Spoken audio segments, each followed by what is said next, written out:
nerds. Today I'm playing Charizard in the new Prismatic Evolutions format. Now, Prismatic Evolutions could definitely make it seem like Zard is no longer good, because Budew really makes it hard to use Rare Candy.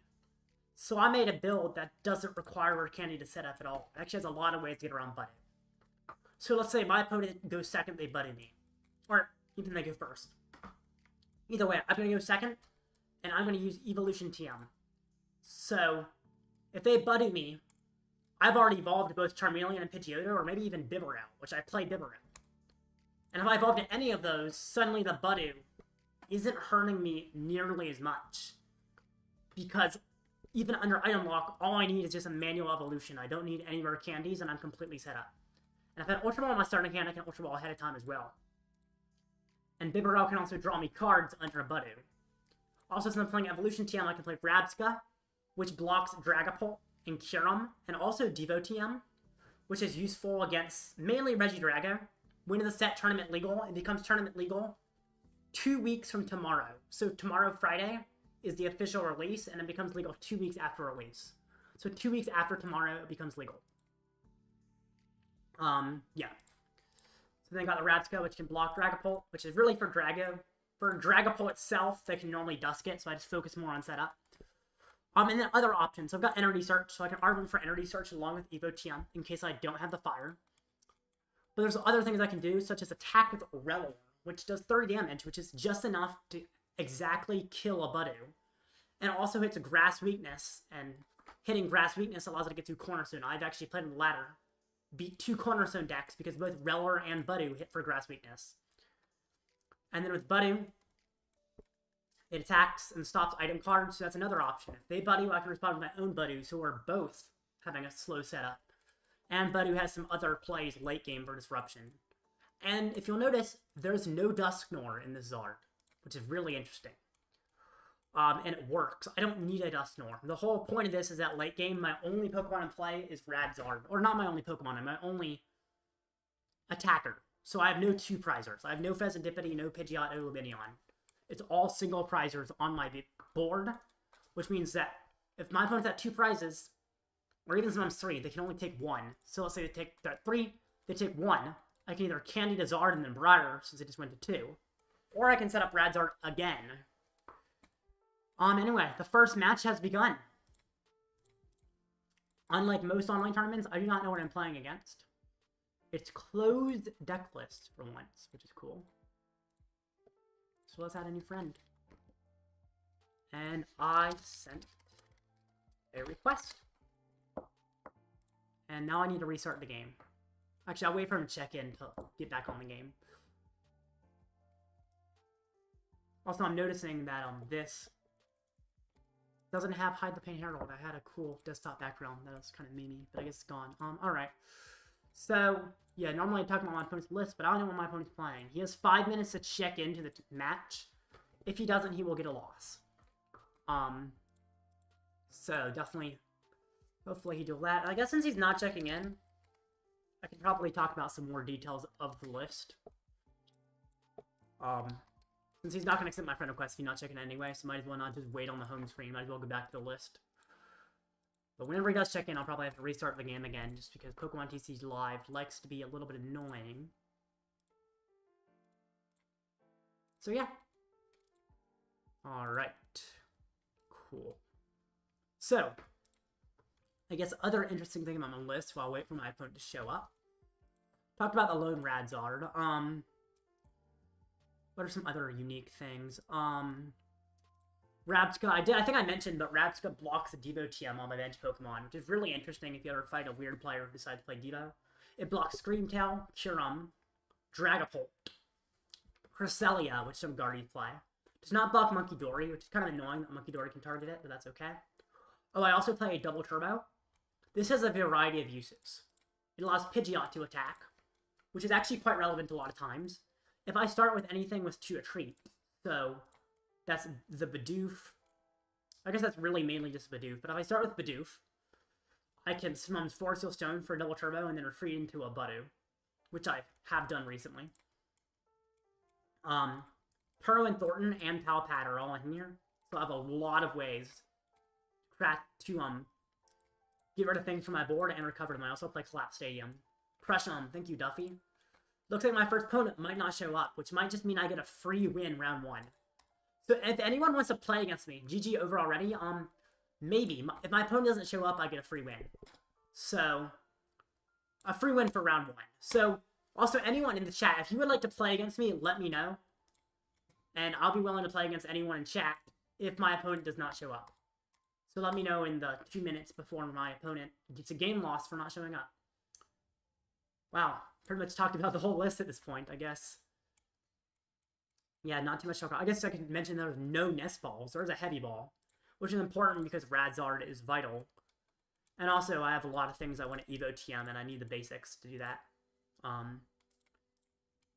But yeah, there's not too much else to talk about in my list, other than, I guess, the fact it doesn't play Dusk, which I mentioned, but is still kind of foreign to Zard.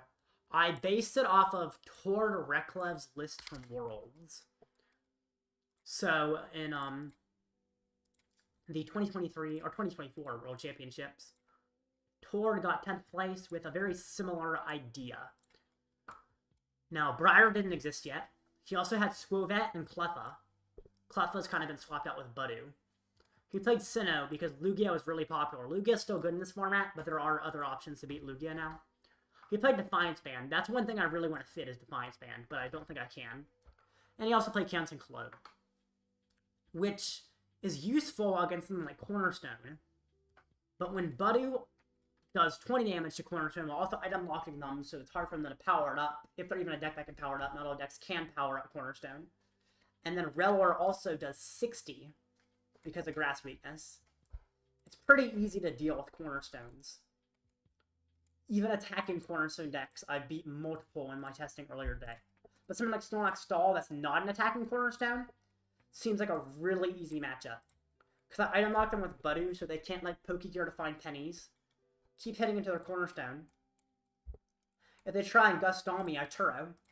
If they try and Gustal me again, I like Thorton into probably Rellor. If they try and Gustal me again, I Pal Pad Turo.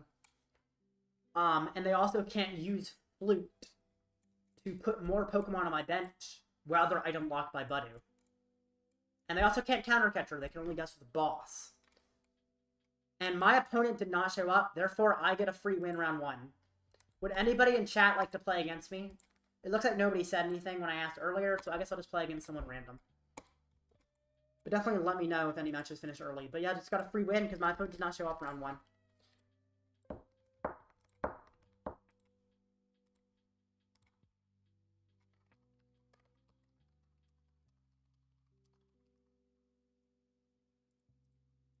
Round 1, no show. That's such an easy win. Well, that's cool. Now, it's not great for my opponent's win percentage, but a win is a win. So, heads. There we go. And he gets to decide who goes first. My opponent will go first. Cool. I'm glad about that. I like to go second. I prefer it. Ooh, Buddy's a great start. When I'm going second, Buddy's great. What am I playing against? Looks like Chien-Pao. I've not seen that in a while. And I feel like item lock just wrecks Chien-Pao. Okay. Because they can't evolve to Baxcalibur very easily under item lock. Which seems definitely scary for them.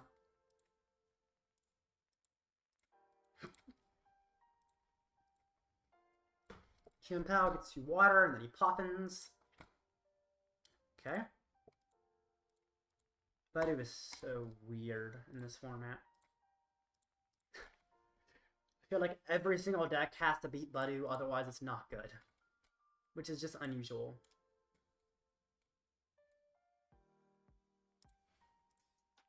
Okay, attaches the Chien-Pao. It just passes, okay. This is a crazy good setup. He uses Radiant Greninja, so do I go for my own Rellor? I kind of like getting a Rellor. Yeah. And I can still get an Arven for another Poffin. So still can get like the traditional Charmander. I could Evo TM, but I feel like I'd just rather item lock him. I guess I'll thin out Evo TM, because it looks like I'm likely Ionoing next turn. So, as I say, thinning is winning. I do not need a second Pidgey. Could also attach a fire to the Rellor. Slight Intrusion does deal with his own Budew, although I don't expect a Budew of his own coming at me.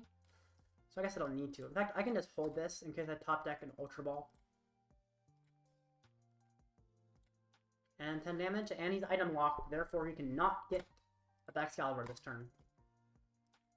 One of the toughest things is Zard only does 180 right now, so like I can't kill a Chien-Pao with my current board state. Which is honestly the only problem. And he will probably be killing my buddy with his Chien-Pao though. Which if he does that, I'm in a great position. Because then Zard is doing 210, and that 10 damage from Buddy actually becomes extremely relevant. And probably just wins me the game. So Hellblade, he can discard an energy. And he can kill my Buddy. Cool. And now I can delete his Chien-Pao. Or if I get lucky enough, I can delete his Frigibax. Not a bad top deck. I don't need it immediately, but it is useful. I feel like I can put it down and attach to it, though. Or I could attach here. Honestly, I like attaching here and then attaching Evo TM as a play if I miss it. If I miss what I need, Evo TM seems great to just set up my board. I did, in fact, not get everything, but I still have ways to draw more cards because of Bibarel. So at least that's good. Super Rock can get back Budew. Do I put out Collapse? It means I draw another card from Bibarel. Yeah, I think I'm fine. If I find Fezandipiti, of course, it's a little annoying, but it seems fine. There we go. I think I can lose Budew again. I think I can lose Turo. Yeah, I can lose Turo. And now I get the Zardy-X. I can D2 the Zardy-X, use Infernal Rain. Now I am missing the knockout on his Frigibax, which is kind of what I wanted, but not getting it is not a huge issue. I knock him out with Burning Darkness. If he knocks me out, he will have taken 3 prizes, and therefore Radzard can attack. And I will also have a board stay of only 1 prizers. Unless, of course, I decide to evolve the Pidgey, which I don't have any necessary reason to evolve the Pidgeotto when I have Bibarel set up. So this seems pretty great.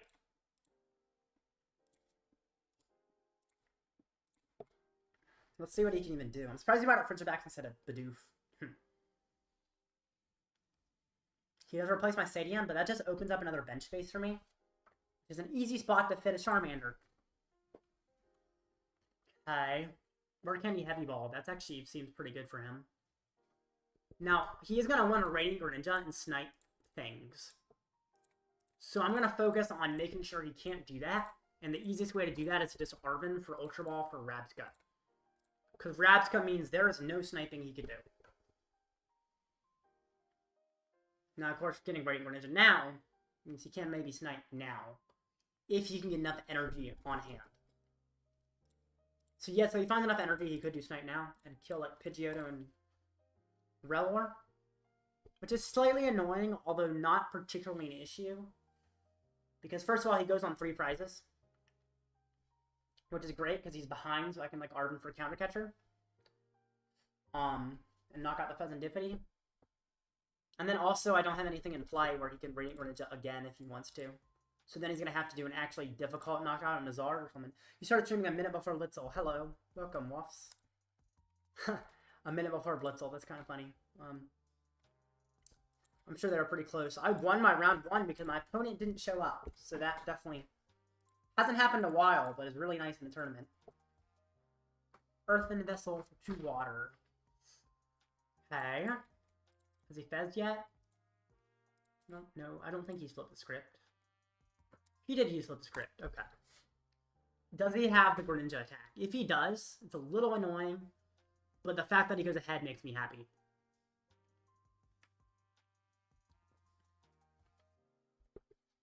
In fact, it feels like it's almost better to use a Greninja attack and not go ahead on prizes.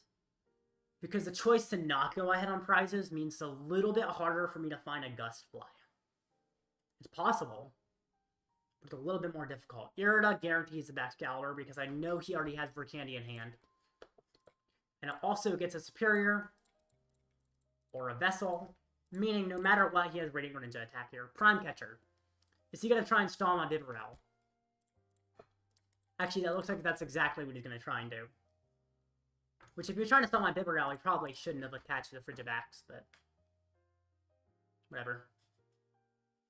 Yep, and then he's going to snipe Pidgeotto and Rellor. And now I'm going to have to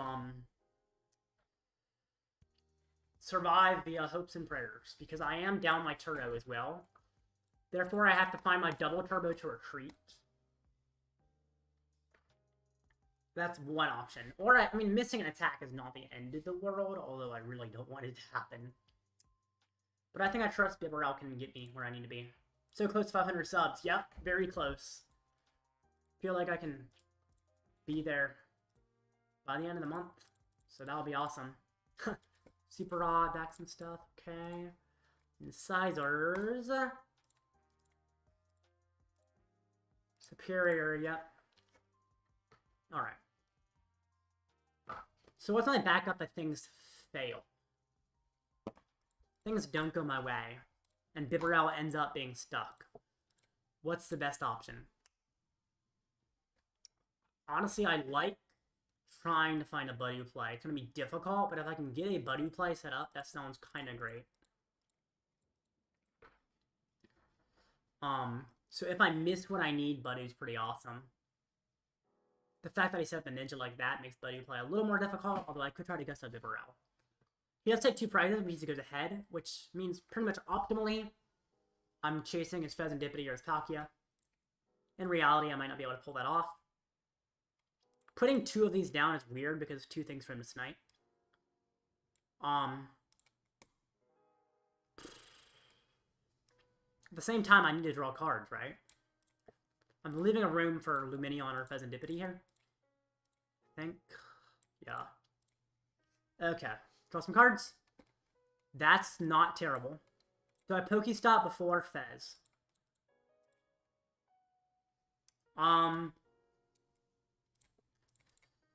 No, I Fez first.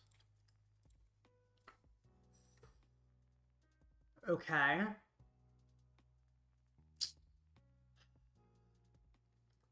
I do not have an attack with my current setup. I can Arven for Unfair Stamp, and that is an option to do something. Double Turbo, is it in deck? I think it probably is, although I'm not sure. It is in deck. So Unfair Stamp could find me Double Turbo, which would allow me to have an attack. If I don't find Double Turbo, it's tough, but manageable. I, in fact, do not find Double Turbo. He will likely Radiant Greninja again, taking 2 knockouts. I can Pokestop here, I think. Yes, that's why I do it, because then Pal Pad... Oh, Counter Catcher is good, too. Pal Pad, I can get back Turo and get back Iono. The Turo is the important thing. And then I can Counter Catcher probably the Bibarel, because it requires him to find the most resources to get that thing out of the active. And then I end my turn. Okay. Did you turn off the delay? I think I might have forgotten. Was it not correct to attach Force so thin? That is possible, actually. Hello, Realm CCD Official. Oh, I didn't even see Realm CCD Official. It didn't show that to me. Did I turn off delay? I think I did forget to do that, XR. I don't know, Blaziken. I don't hate the idea of attaching FSS to Finn. But also, if he takes a knockout, then Lumineon can go down. And with my current setup, I feel like I might have to get Lumineon down, although I really don't want to, of course. Pokestop and Superior is tough.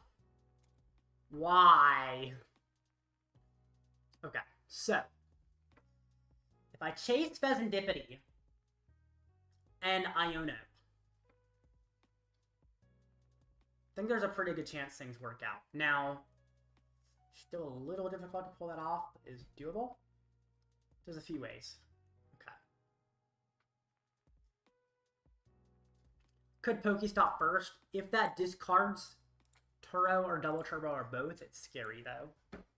Actually, I think I might Fezandipiti first. Yeah. Okay. Okay.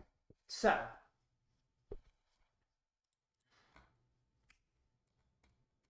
Heavy ball, interesting. I think I do Fez. Interesting. Setting up another Zard will never be useful. Unless I want to go for some kind of weird Turo. Set up another Zard, so I guess I'll keep that instead of the Rabsca. Pidgeot, it thins it out. Then I can Iono, and I have to draw the double Turbo. I could put down Lumineon, since... yeah, I think putting on Lumineon's fine. Because it gives me one extra out. Which is Forest Seal Stone. And it also thins out a supporter I don't need. Now, technically, it does allow me to Turo, but I feel like I always have to Iono here. So, I just sent out, like, an Arven. And then I Iono. And see what the game gives me. Gives me double Turbo. That's the minimum I was asking for. I was asking for a little more from you, game, but I still have Pokestop as well, which could find that. I think I still have Scizors as well. Ultra Ball is good.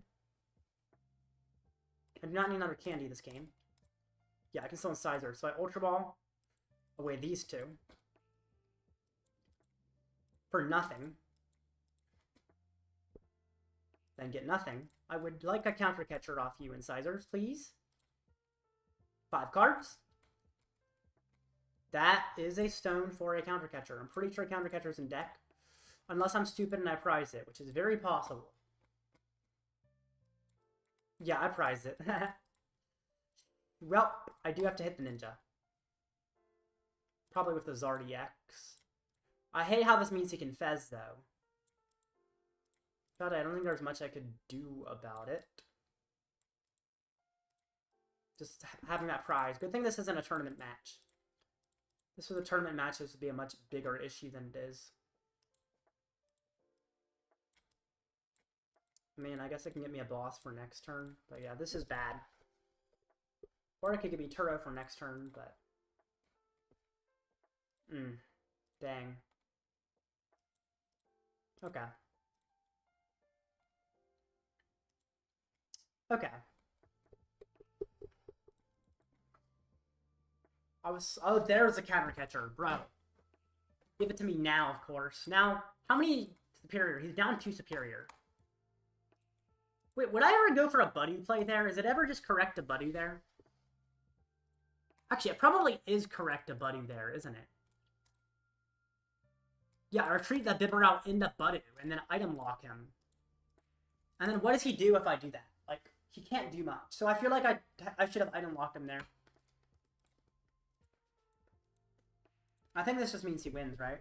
Yeah. Yeah, that actually would have been smarter, because if I Buddy item lock him, it requires Super Rod, but I had Super Rod, and then it requires Forest Seal Stun. Or Poffin, I had Poffin or something. Like, there are ways. So yeah, actually getting back Budew and just buying a turn seems better, because then I can, like, take 2 prizes off Fezandipiti. Or, yeah, 2 prizes off Fezandipiti, and then Iono again, and it's more likely he misses the pieces. But I did not play that correctly. So actually, Buddy would have been the optimal way. Yeah, okay. The more you know. Hope I've lost now. But that's not a tournament match, so that's good. But yeah, gotta get more used to using my own Budew late game for stalling a turn. Okay. Cool. 9 minutes on the next match. I was going to talk about the meta, but as you can tell, you can't really see the meta.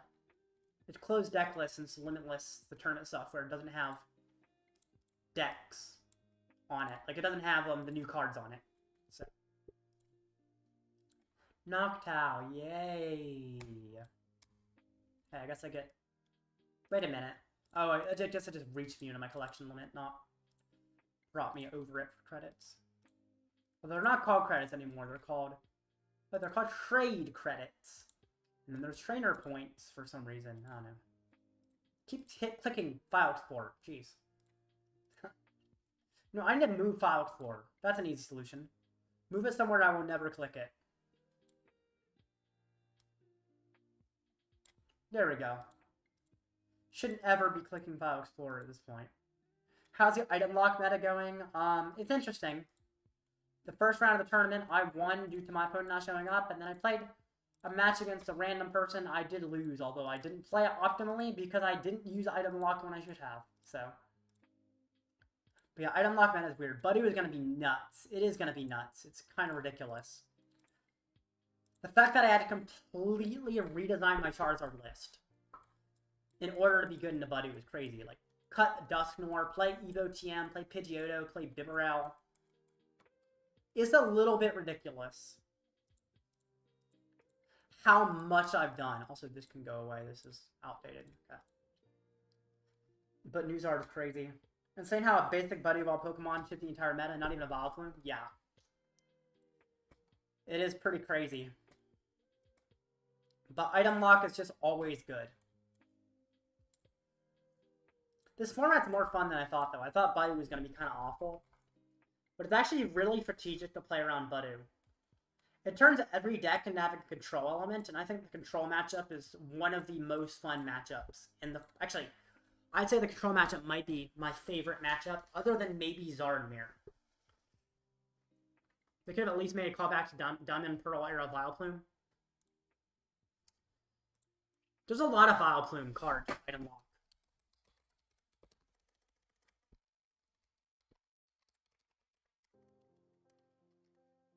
Alright. Cool. So this one blocks someone from attacking. This one... Oh, that one just removes damage. This one applies special conditions. This one blocks items. This one also blocks items. This one applies poison. So, I mean, they all seem to block things. This applies confusion. This also blocks items. So item block... Actually, this came even earlier. This came before the Heart Gold Soul Silver one. Item lock, item lock, item lock. I guess they just didn't want to do the same thing they've done with so many Vileplumes already. Vileplume is like the most item lock heavy card. It seems fun to give it to a different grass Pokemon. The Irritating Pollen. Yeah. Oh, it's called Irritating Pollen, you're right. This is called Itchy Pollen, which is definitely a callback then. Because they are kind of a similar name. Yeah. But make it more balanced? Is Buddy more balanced? It's debatable. It's good for different reasons. I feel like in this format, by the time people are getting a Budew, or sorry, by the time people are getting a Vileplume, you can like boss. A lot of formats with Vileplume were either very slow or you could get it up immediately. So like Forest of Giant Plants, Broken Time Space, I think existed in the Diamond and Pearl era. Or like Heart Gold Soul Silver. So Broken Time Space allowed you to evolve to Vileplume immediately. Base set was just a really slow format. In a faster format like it is now, though, Vileplume might not be quite as good. Because you can't evolve to it turn 1 in, like, any way. The format doesn't have a way to do it. If the format had a way to immediately fully evolve Budew, then it would be ridiculous. Or not evolve Budew, evolve to Vileplume. But thankfully it doesn't, so it wouldn't matter too much. Alright. So, what other new cards? Like, there were other cards from Prismatic Evolutions. I guess I can talk about my opinion on the set for the next, like, 3.5 minutes till the next tournament match. Or are you? Scarlet Violet, Prismatic, see all. So, lots of reprints, which is a little bit lame. Especially when a lot of reprints aren't great cards to start with. A lot of these EVs, they've already released the Sylveon. The only one that's the other one that's even close to having a chance of being good, I think, was Flareon that I've seen. Umbreon's okay-ish, but terrible. But it's a rogue. So Flareon and Umbreon make cool rogues. I feel like the rest are pretty bad overall, sadly. I'm not a fan of a lot of the trainer arts in this set and some of the Pokemon too. This is going to be meta, though. This is the only thing other than Budew that's meta from this set. for 4 colorless, which Lugia can easily power up, 1-hit KO the Charizard and 1-hit KO the Dragapult. That really helps Lugia. Do you really need to help Lugia, though? That seems sketchy. Snorlax EX. That's terrible, but there's a lot of weird promos. But yeah, the full art trainers, I think, are the worst of the worst. Like, okay, Erie. You just made Erie a... It literally even just shows this one, like, Erie here. They just made her a regular girl. Like, Erie's, like, crazy over the top. Now Erie just looks like a regular person. Same with Giacomo. Same with Mila. Same with Ortega. Why? They have so much character. Loki, happy to say you playing Zard again. Thanks. Yeah, I've still been playing in person a lot. But definitely Zard is the deck I'm best at and still enjoy the most.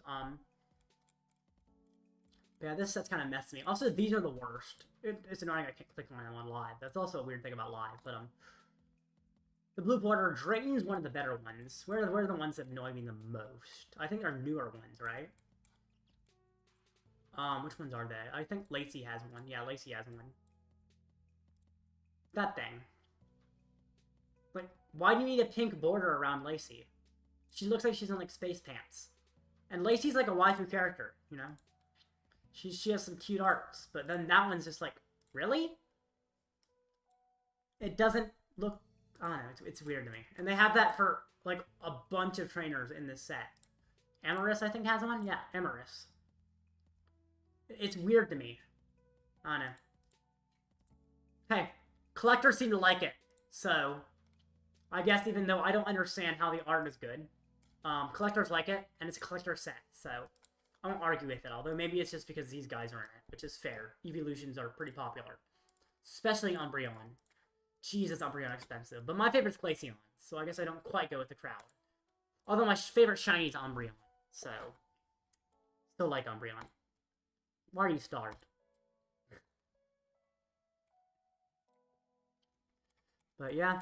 Alright, 15 seconds until the next tournament match. So this one I probably would actually have to play instead of my phone just not showing up for some reason.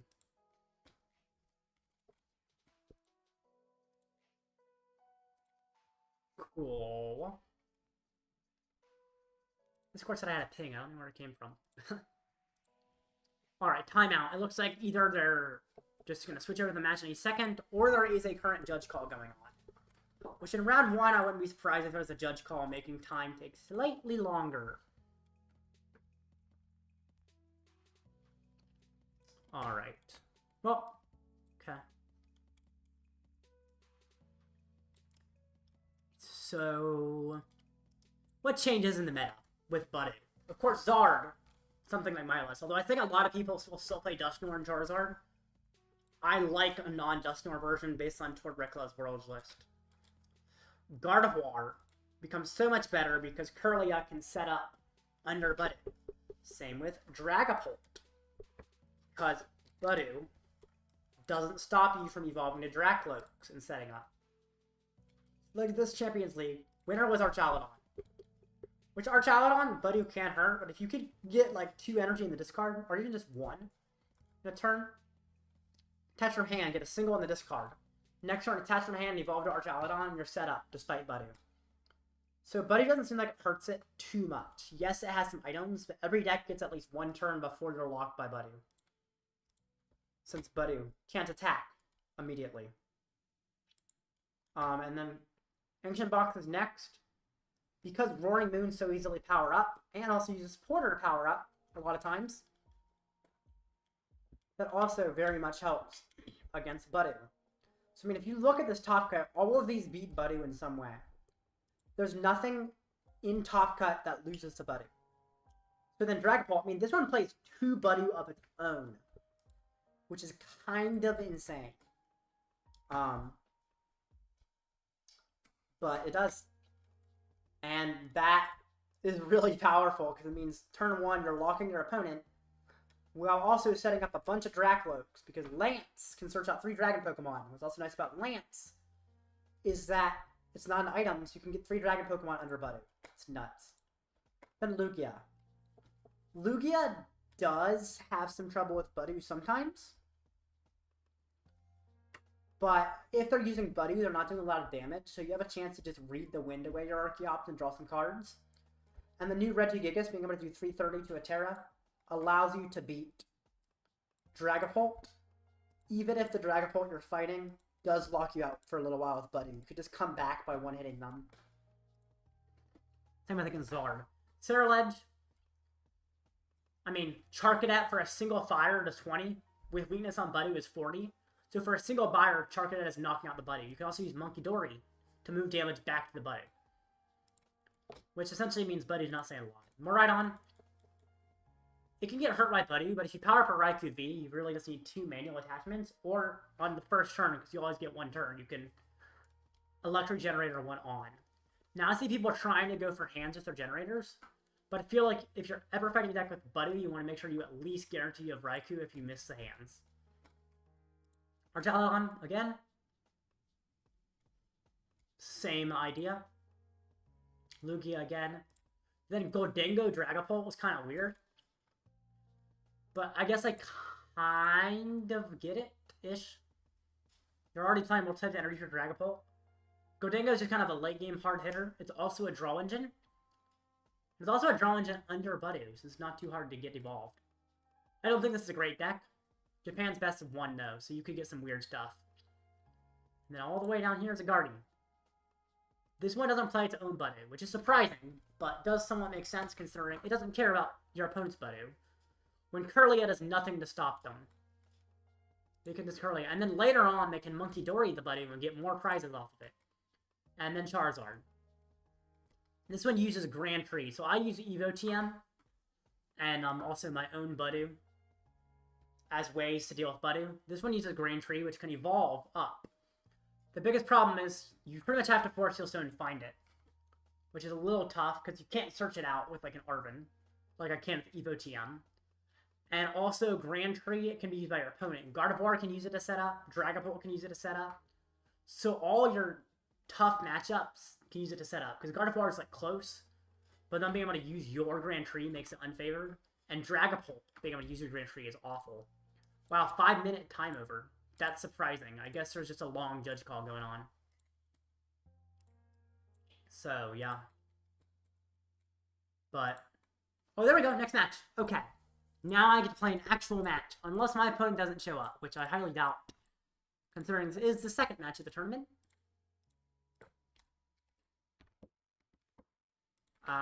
Sent a request. He did check in. Therefore, he will be playing against me. But I don't know what he's playing. Unlike most tournaments, not open deckless. Also, did they just redesign the icons again? I actually noticed they seem to redesign the icons since last time I played. Which, sure, but why? Like, I streamed yesterday, and there was an update today after the new set, and it looks like they changed some things. Specifically, this icon. Last update, you couldn't even see the whole Great Ball or something. But why are these tiny? They didn't used to be tiny in earlier versions. So why? I don't see the necessity for changing the art style of the game to be more white and more blank space.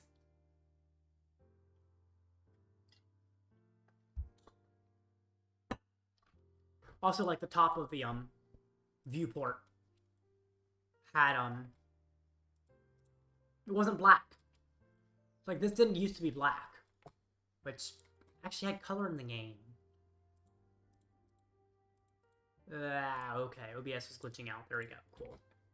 Catch 'em all, send a challenge. Let's do this with Newzard. Yay!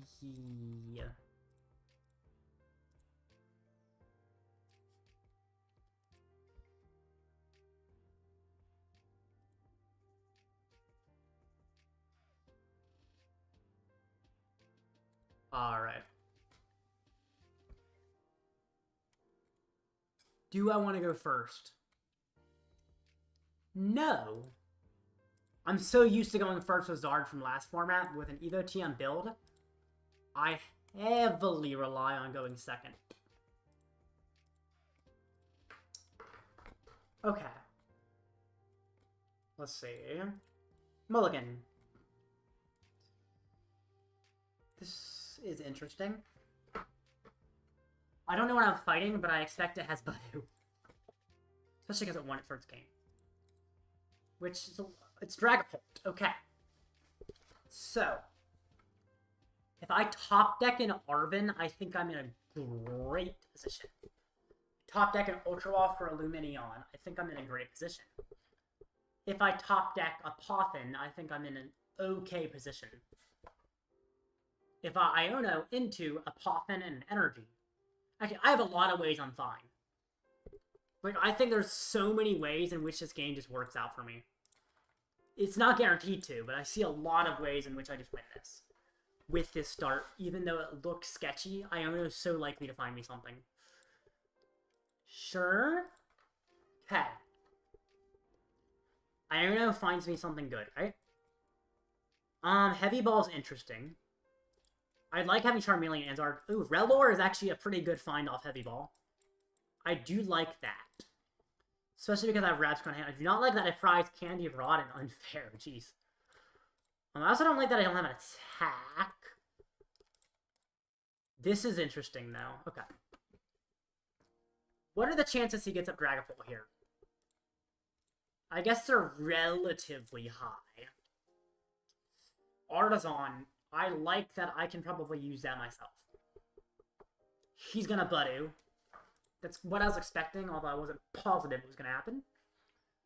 So he goes Itchy Pollen. Dragapult, okay? Or Drakloak. I hope he can't set up more Drakloaks.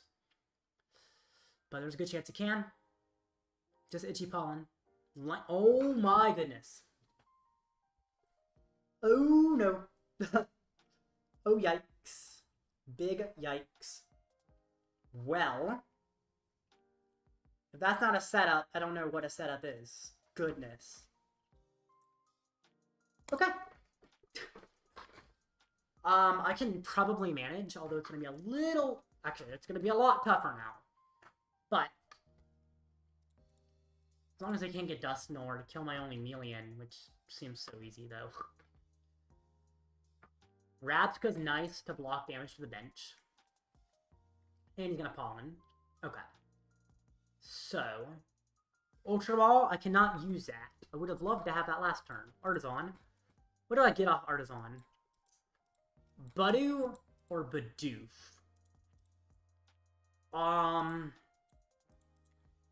Bidoof is more consistent, especially when I have Ultra Ball for next turn. Put down. Evolve now. If he attacks and Dusks, then I do lose all my Pokemon, so I do think I have to put down another Mander, and that's fine. Now, he has to get Dusknoir.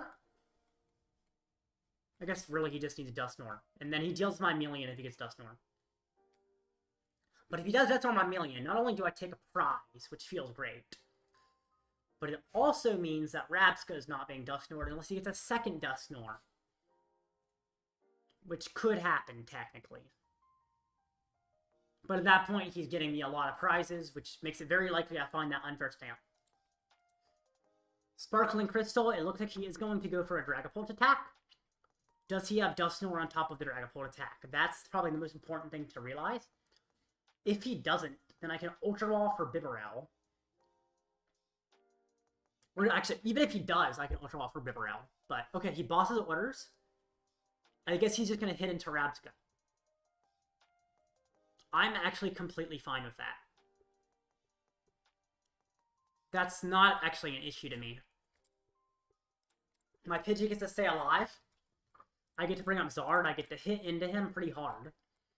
I get to draw 5 cards with the Bibarel. I mean, this honestly feels pretty great.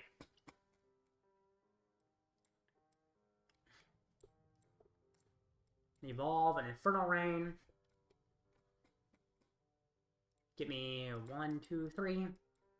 The third is extra, but extra doesn't mean bad. I think that goes on the undamaged Mander, since he's probably going to try and pull the damage one. Well, I guess it could go in the damage one. Oh no, I evolved this one from Charmeleon, so it can't. Okay. Then I get Bibarel. There are a lot of things that could go right here. Yes, sir. I very much like that. And I can evolve the other Zard, which is actually kind of weird, because I attached the wrong Mander at that point. But how many fire do I have prize? Do I have any prize? I, in fact, do not, so that doesn't matter even. I can just set up another Zard, and then the Mander arrives, and there's basically nothing he can just easily snipe, which I do really like. I've got Turo in hand to go for that coveted one prize board state later in the game. Or if he tries to target down my Charmander. This is awesome. That's great. Now, of course, I don't knock out the Dragapult, but I don't need to knock out the Dragapult. So, yeah. I'm very, very set up now. If he puts 6 on the Charmander, I Turo it. If he puts 6 on the Bibarel, I Turo it. He could dust the Bibarel with like a Nor, and then I lose the Bibarel? Once?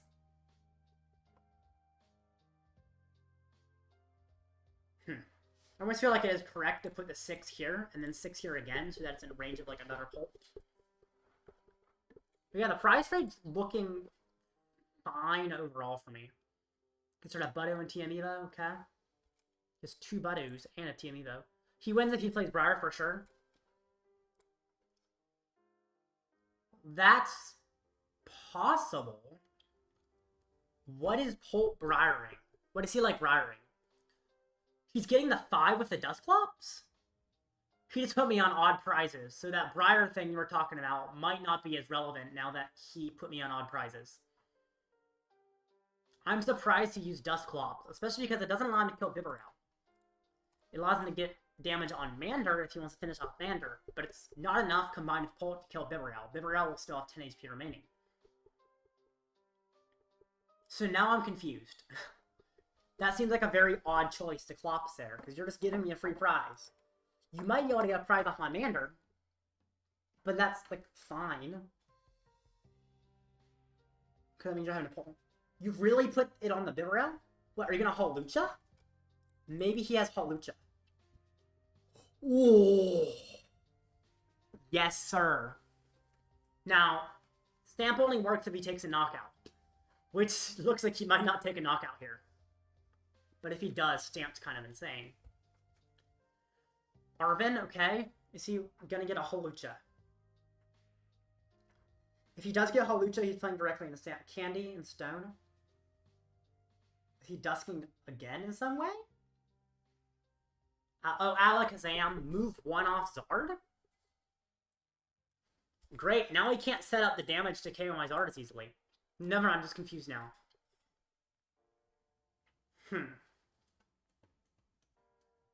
That was a very odd decision from him. What? He dusks again?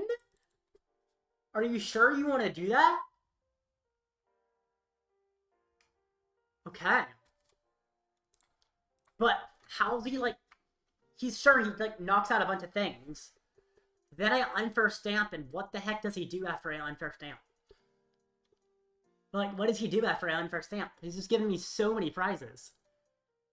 He also has no energy on either of these, which means the only way to power him up is to find Crispin.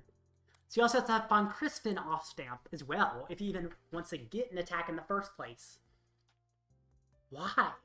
He's also putting himself down to 2 prize cards. Which means if I take 2, I can then Briar a 1 prize per game, or I can just Briar for 3. What is happening? He is throwing? I think so.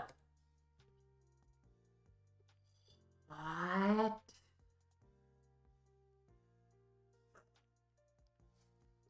Okay. And you kill my Bibarel, I assume?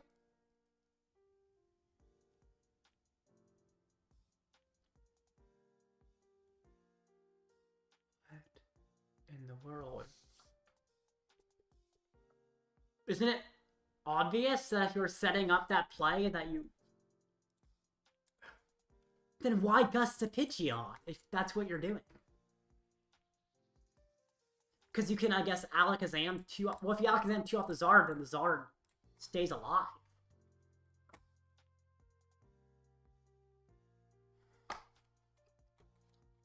I don't get it.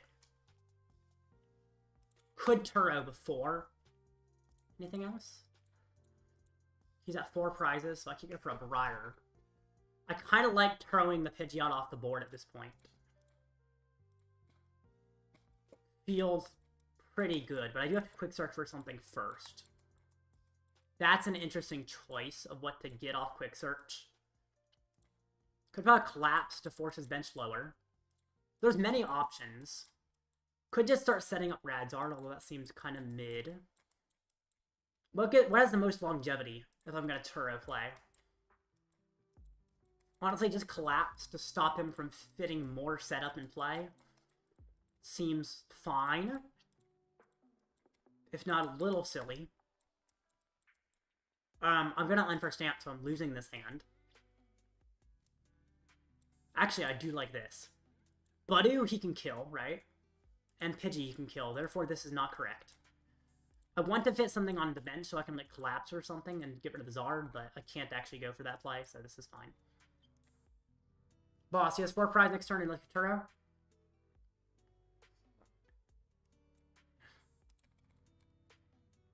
Yeah, no, I'm definitely Turoing. Well, never mind, he can't Crispin and Boss. Yeah. He can't Crispin and a Boss, but also, I still feel like it's correct to Turo. Because Radiant Alakazam moves 2 off to the Pidgeot, and he still kills my Pidgeot, and I don't want him to kill my Pidgeot. So I just kill his Dragapult here. And this feels fine.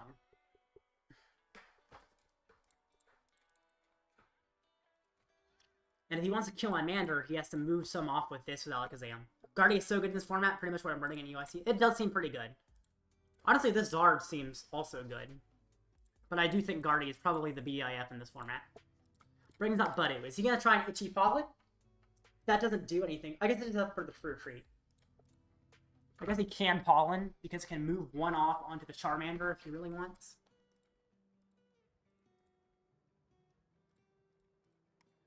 Recon Directive.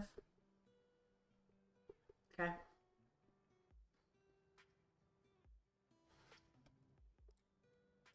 Wait. Arven? How does that work? Let's see.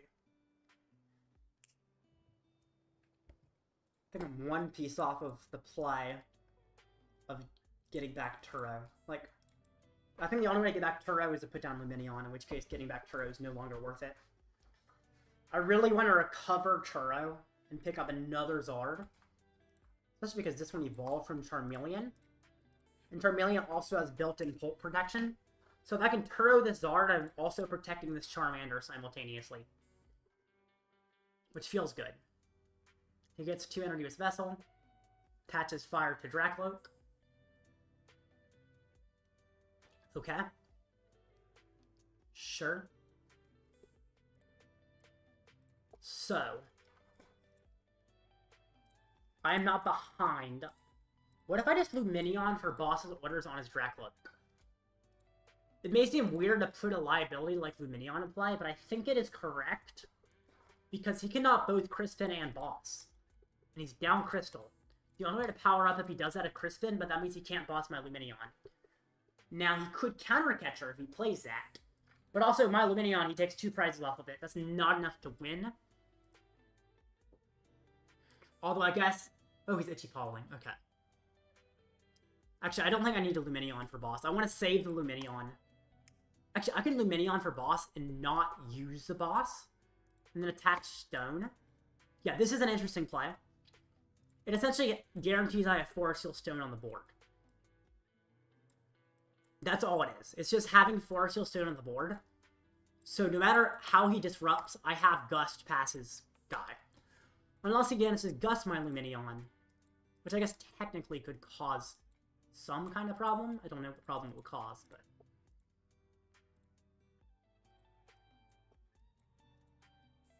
Could get some other thing, but I think I get it also in hand. So if he kills the Lumineon... Oh, yeah! He kills the Lumineon, I still have boss. He Iono's me, I still have boss with Stone. So either way, I have boss for game. Curly is built on unfavored into Guardy. I don't think so. I've beaten Guardies. The thing is... I don't know, I feel like Guardy's a fine matchup. I have Briar for an extra prize. I have Knockout and Guardian EX. I can easily get to a 1-prize board state, just like them. I'm still normally getting the first attack, because even under Budew, I'm often getting the first attack. I feel like this is fine in Degardy. I feel like the Dusk build is actually worse in Degardy, because it's a little harder for them to deal with Budew, whereas this build doesn't care all that much about Budew. I mean, it cares to an extent, just like every deck, but I don't think he has a win condition here. Unless he can Turo that guy. I don't think that's possible. If he's putting on Lumineon, then I just go for Lumineon instead. Who are you going after? You gonna boss Lumineon? You're gonna Iono me. That is why I left the forest so soon on the Lumineon. Now, the biggest worry is you find Counter Catcher off Iono, and then I brick. Does Polt even play Counter Catcher? I do not know. He has one in the discard. Polt probably only plays one Counter Catcher, right? Let's look at the best placing Polt. 2 Counter Catcher. Oh, dang it. Okay, he could actually get Counter Catcher, technically. Counter Catcher Lumi is vaguely oh my gosh, he has it. Okay. Vaguely scary. He goes after the Lumineon, right? Right? The Lumineon? This shouldn't be a hard decision. Is it a hard decision? Why is that a hard decision? You always do Lumineon. You're joking. You're actually joking. So what, he cares about taking the prize cards? Sorry, I don't get it. Does he play Vacuum? Is he looking to find Vacuum? Wait, I don't get it. Why would he do that? Right? I don't get it. I think my opponent is new to the deck, because I don't understand his plays. It's okay. New players make mistakes, I guess, because unless there's something I'm missing, it seems like these are not just, like, odd plays. I think they're actively misplays. And then he does kill my Zard. Okay, cool. Very strange.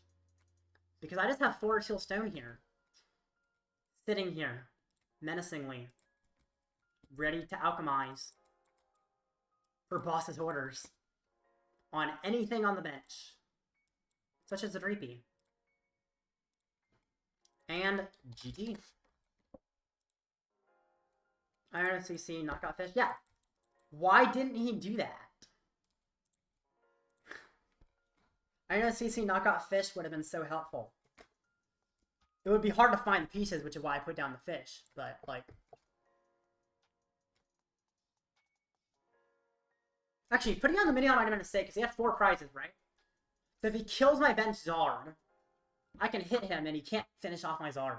So actually, putting down Lumineon was a misplay on my part.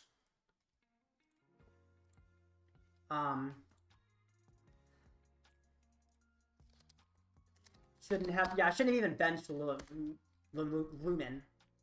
Well, I guess he could retreat to another Polt. But by that point, I probably have some kind of setup. Because, yeah, he kills my Zard with a Gust. But my other Zard still survives at least a turn. Which means I can still hit him. And either he has to set up another Polt, which is quite difficult to pull off. Yeah. At least if I was going to go with that play, I should have bossed up his Dracloak. If I was going to go for that play. At least. But yeah, anyway. I'm 2-0 now. Yay. Cool.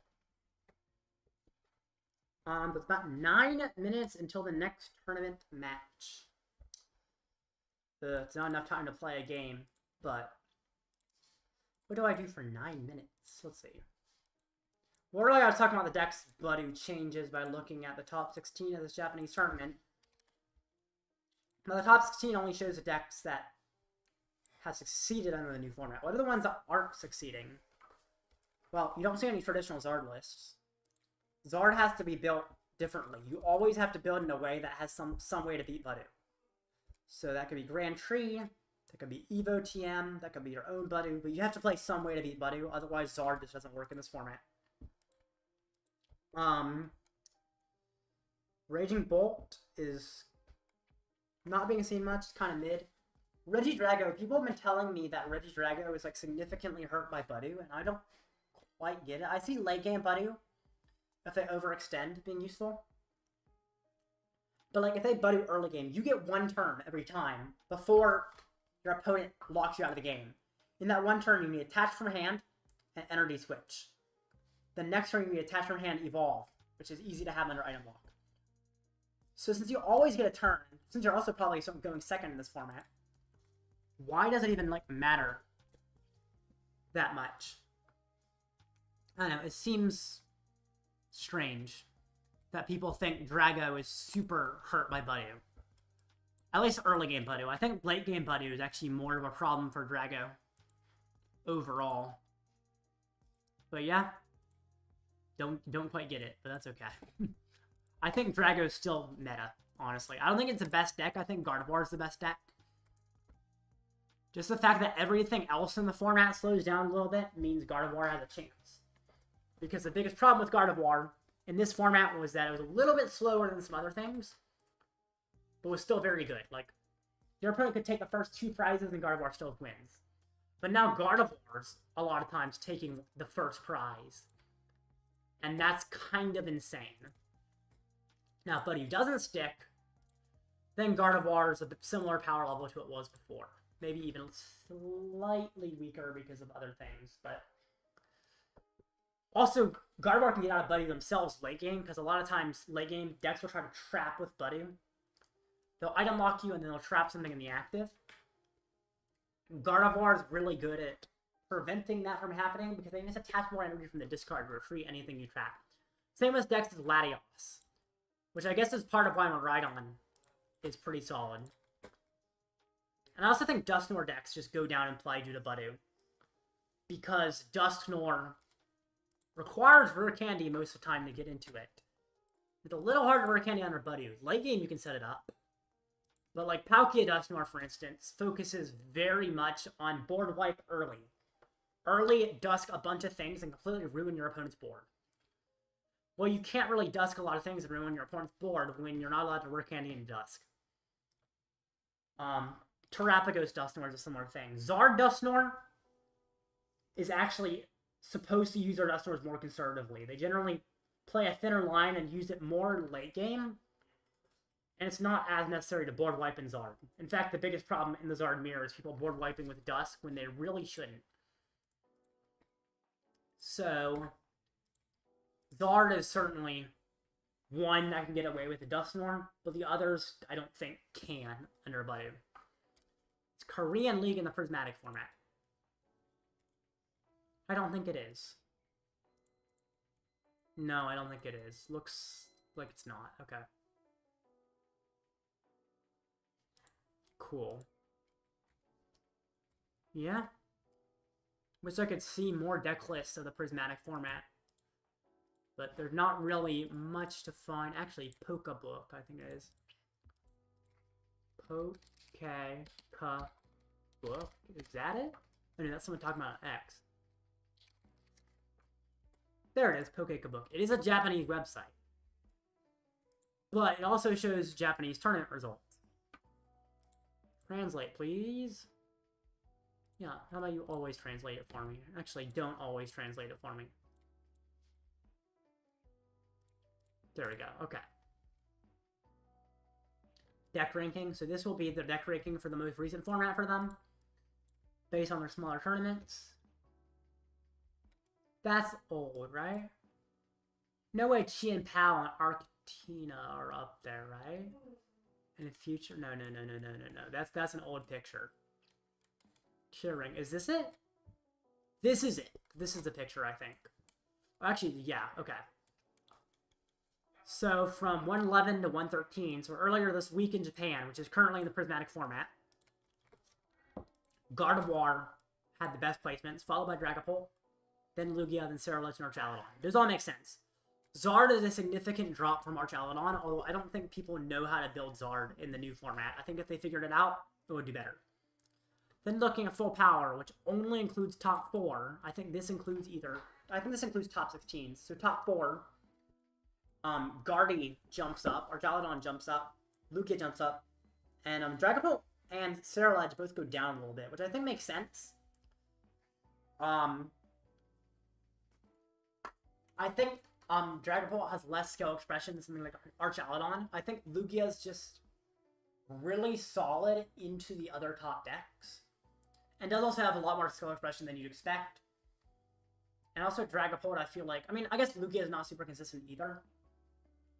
But Dragapult certainly has some consistency issues. And then Cerulege dropping down. I think, honestly, the things that are dropping down are either definitely worse decks or less skill expression. Like, Cerulege, out of those decks in the A tier up here, is the least skill expressive. I mean, it's just pretty much discard energy and attack. And so when you're getting in a top cut, better players can definitely outplay Cerulege, simply because it's so linear. Now, the good thing is it's a little less linear than Raging Bolt, which is good. And then here, Zard is slightly lower in top cut. I mean, I just don't think people know how to play Zard in Prismatic. Because I'm pretty sure Zard is still good in Prismatic. Percentages. Ooh, after Miraidon comes, I think, Ancient Box, and then Raging Bolt, and then Claw, and then there's some others. Interesting.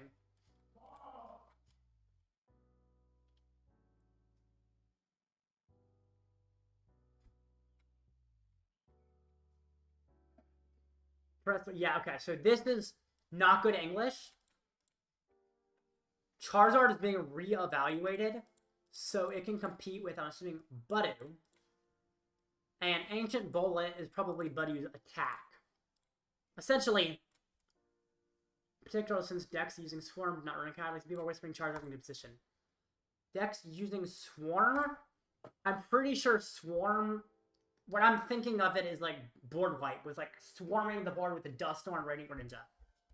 Which is very tough for Zard, so without a bunch of board wipe decks like Terapagos and Palkia, that does put Zard in a good position. So I think the people whispering about Zard in a good position makes sense. Dragapult, Gardevoir.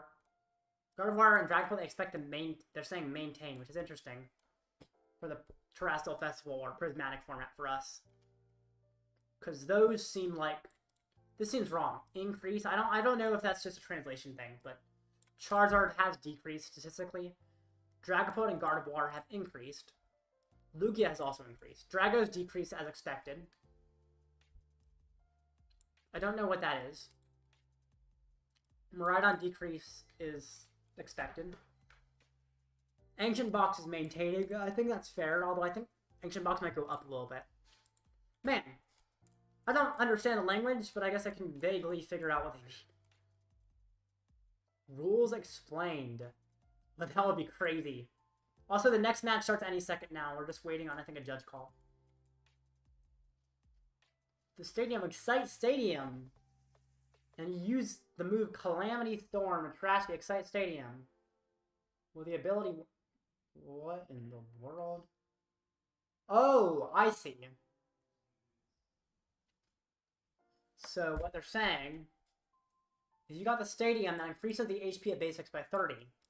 Then you use something like Pidgeot's attack. Oh, no, actually, it's not Pidgeot's, because Stadium Trash is done after the damage is dealt. So, Calamity Storm of Roaring Moon. Yeah, Roaring Moon does 220. Pikachu has 230 HP, but then its HP gets decreased. When you discard the stadium, that increases its HP. That's really interesting. I'm fighting Shira. I don't know if you recognize that name, but I fought Shira multiple times before in online tournaments at top tables. So I think Shira is a pretty good player. And the next match is up. So, just going to get into that match.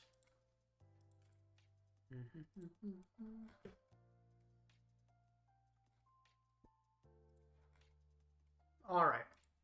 I like this new format, weirdly. It's kind of fun. Maybe it'll get boring with a lot of Budew, but it's a nice change of pace.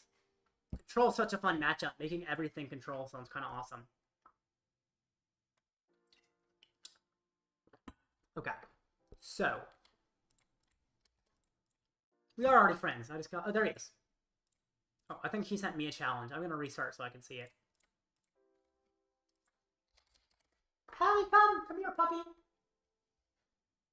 I know where the dog went. She, like, ran away. She was under me for a while. You're playing against Polt again? Oh, did Blitzel just fight Shira or something? Alright, thanks for letting me know. I mean, I don't think I play it differently, but thanks for letting me know. I guess knowing it's Polt does give me a little bit more of an incentive to go for Rabsca. So that's one difference, is that if I know I'm playing Polt, there's a slightly higher incentive to set up Rabsca.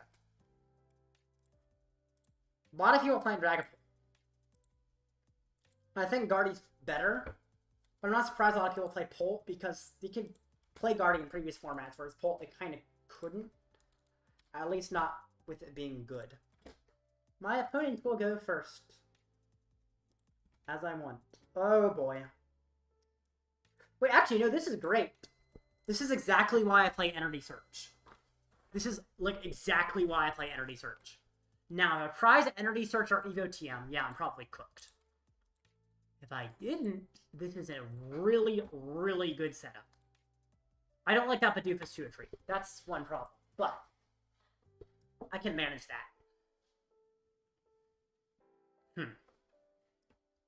Also, it was interesting to know what will be prized here. He starts with Cleffa. Cleffa? I'm surprised he plays Cleffa. Wouldn't he have Budew instead of Cleffa, generally? I don't know. That's intriguing. But cool, I guess. Ooh, roll out kill Cleffa would be so fun. I have a lot of 30 damage attacks that are all relevant with Budew being... Oh my goodness. Okay, let me check prizes. Evo TM is in deck. Is Energy Search in deck? Energy Search is prized. No! I guess I'm using a Budew attack now. So that's fine. It's not optimal. I wanted Energy Search, Evolution, and everything. But I can go for Budew. You know, it's kind of the second best. Oh, also Rabsca's prize. Bruh. So, how I get Budew is a little bit sketchy, essentially. There's a pretty obvious way to go about it, but getting it set up is so weird. Essentially, I get 4 Seal Stone and Ultra Ball. So then, I might go Poffin first, because I think I'm Ultra Balling away the Charmander, actually. Or, no, I do have to Poffin. If I Ultra Ball away I could discard Briar, but that feels bad. A lot of things discarding here feel bad. That and that. Ugh. I do play Pal Pad, actually, so I can safely discard Briar. Mander. Rellor cannot evolve right now. Do I put it down despite that? I think I get a second Mander. Okay, cool. I can get Briar back, which makes me slightly less worried about losing it. And then this gets me Lumineon. I don't know if you understand the play I'm doing to Budew yet. Now, I could Lumineon for Turo. Oh, I've already supported, so I cannot Lumineon for Turo. Arven's interesting. Iono is better because it's just a simple draw supporter. And I need cards. Then 4 Seal Stun finds me the double turbo energy. And after all that work, I could either Budew or kill the Cleffa. Which one? I actually... Oh no, I don't kill the Cleffa because I have my damage reduced. Therefore, I Budew. There we go. So weird. So weird. But, looks like it could work. Yeah, this is totally fine. It's just odd. Okay. He will not have an attack this turn. That's something I can guarantee, is he does not have an attack this turn. Anything else, I have no clue. I also don't think he has a Budew this turn. He might have a Budew this turn. I'm willing to bet he doesn't. He doesn't! That's awesome. Candida Pidgeot. Ooh, I like Charmeleon. Now, I could Iono. I don't like giving him a new setup hand, but I also like Ionoing. So, I'm gonna Iono. Oh my goodness. Yeah, that's pretty good. If I do say so myself, that's pretty crazy.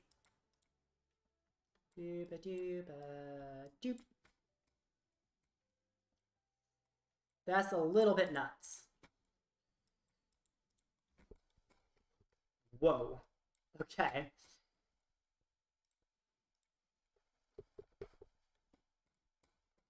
Yeah, I was expecting to be set up, but this is like next level setup. And I still have Quick Search. Now I could Itchy Pollen again, or I could go for a big knockout. I think I Itchy Pollen again. Let's get this.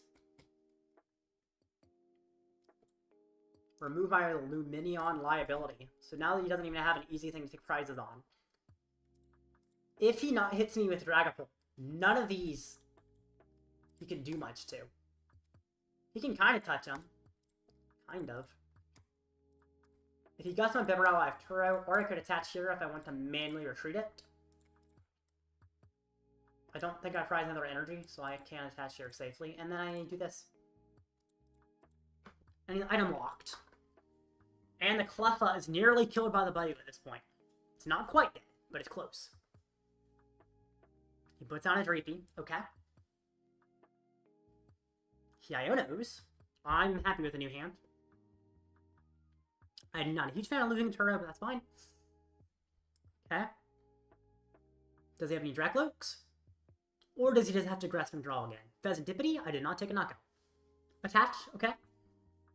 Where are your Dracloaks? No Dracloaks, that's crazy. So now I use the Itchy Pollen to take the knockout. I could Pal Pad now to get back Briar and Iono. I think I will. Briar and Iono. Heavy Ball's solid.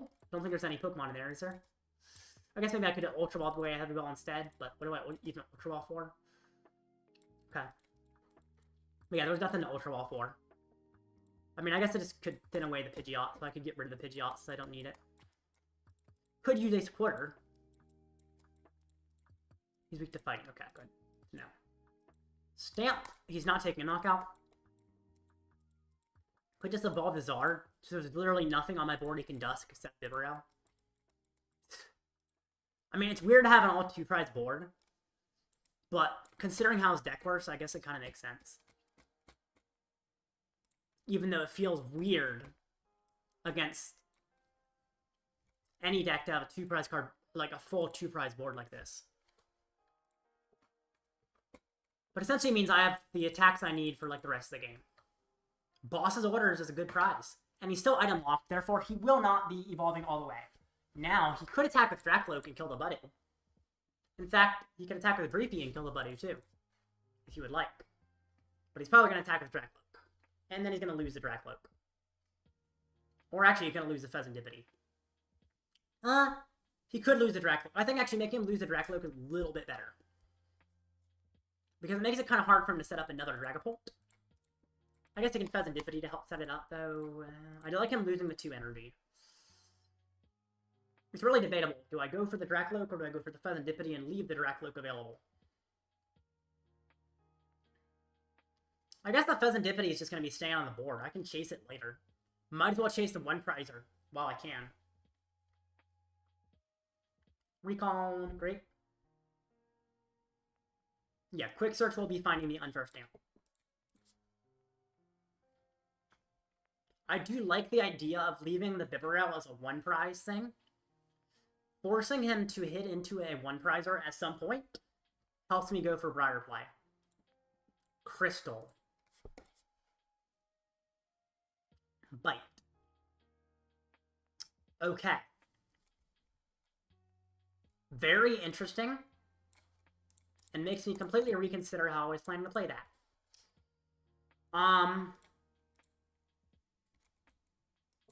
Definitely go for the stamp. I think I bossed one with the crystal. I mean, what are the chances he gets Rare Candy? I guess the Rare Candy play isn't that unlikely, though. I think I'm actually going to boss the Fezandipiti. It's pretty likely he gets an attack if I do this, but that's overall fine with me. And I will unfair. Good. Is there anything I need to super rod in? I can super rod in consistency cards. That's fine. More consistency, and I guess Mander. In case I really want to set up a third Czar. Which I probably don't have a use of. But I draw one card. I do want to Ultra Ball, but I don't lose any of these. Now I can Ultra Ball. Just to thin. I like thinning. Thinning is winning. Get Lumineon. I don't need it now, but it will come into play later. Although if he enters, it goes to the bottom, but that's fine. In fact, because it goes to the bottom, I probably should have left a card. I shouldn't have even brought anything to hand because I can Bibarel for more, but that's fine. I think I'm just very slightly sequencing correctly in ways that most likely won't matter, but could. Okay, so. He needs a Dragapult or an Energy or a Rare Candy and a Dragapult without using Fezandipiti. Or while recovering Fezandipiti. Which requires not Fezandipiti recovery. He's taking a good bit to choose the active Pokemon, which makes you think he does not have what he's looking for. Which is nice. This Bibarel, having the Fire Energy on it, isn't quite useful right now. Could be useful later. But currently, since I only play 5 Fire Energy, if he gets the Bibarel, that Fire Energy is doing nothing. But he does have double Recon Directive, which is likely to set him up. Kind of forgot about that. Yeah. It's not guaranteed to set him up, though. Let's see. Lance. Yeah. That is a Lance. Triple Dragapult. Okay. He's evolving his entire board. That's fair enough. Yeah, that's probably the right way to do this. Yep. Yeah. Okay. Sounds good. He's probably going to be, like, retreating between Dragapult or some weird stuff. I guess. The good thing is my current hand basically has game. If he tries to knock out my Bibarel. But if he doesn't try to knock out my Bibarel, I have that for consistency. But I don't think he should chase my Bibarel. Where is he putting the 6? It is correct to not put it on Bibarel. I'm glad he realized that. Now, I could go for a Turo play. Now, I could go for a Turo play, actually. I could, like, do that right now. It does discard the energy. And my other rod is prized. Therefore, I will never be able to power up another Charizard again if I Turo this one. I might be able to power up a Radiant Charizard, which is effectively a Charizard in a lot of situations. Because I have Night Stretcher available. Also, if I Turo, suddenly he can trap my Bibarel and it will be stuck. And I will have to Night Stretcher to get it unstuck. If I boss the Dracloak, he could go for a Briar play. And I think he's wanting me to do that, so we can go for a Briar play. I will get the Turo as a failsafe. I will burn you, so I don't need you. I will hold you. You might have a use at some point. Maybe not, though. I'm actually realizing maybe I should have gusted that. Because I don't think I'm getting a Briar play with the way the prize trade's going. I mean, I could, maybe? Maybe I could get a Briar play. I don't know. It actually seems really tough to get a Briar play. And if he gets Alakazam in play, then I'm in an even tougher position. But yeah, it actually seems like he's going to avoid prizes for Briar. So, yeah, probably didn't play it completely correctly. It's okay. Gusting Dracloak. I think Gusting Dracloak is correct here. It also hurts his consistency, because it is a consistency engine that helps him find the pieces he's looking for.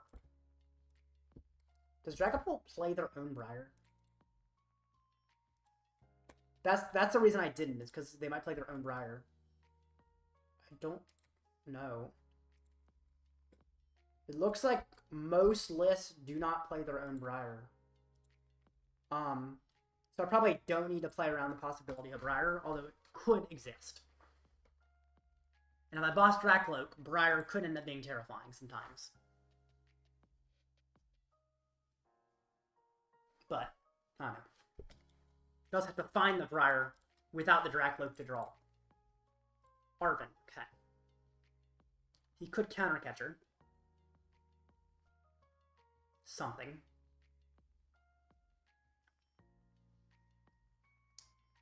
The counter catcher is the Bibarel that's getting picked up. Yeah. Or it might not be getting counter catcher. I don't know what he's getting. Ultimately, I have no clue. The counter catcher is the Bibarel and knocks it out.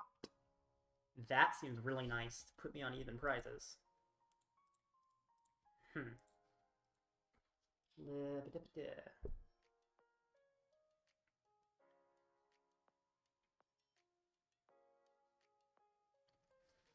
Nest Ball.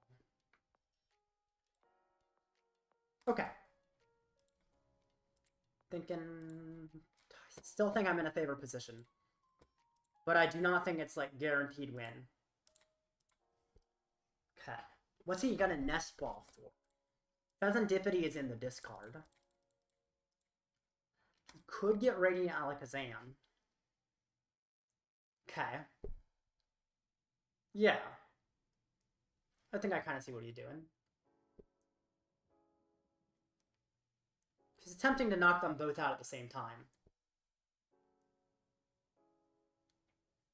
Which would be insane if he can pull it off. At the same time, I feel like I can set up Radzard stuff to make that a little less punishing. Although if I was going to set up Radzard stuff, maybe I shouldn't have quick search for Turo. Because I don't need to get Turo ahead of time. I just couldn't decide what to quick search on until I did that. He is retreating. Okay. That's fair. Nest Ball, what's he getting? Kazam? Kazam. Yay. Well, not yet, but, you know. He didn't use the Kazam yet. That's very interesting that he did not use up the Kazam. Doesn't that mean I have boss's orders on Radiant Alakazam now?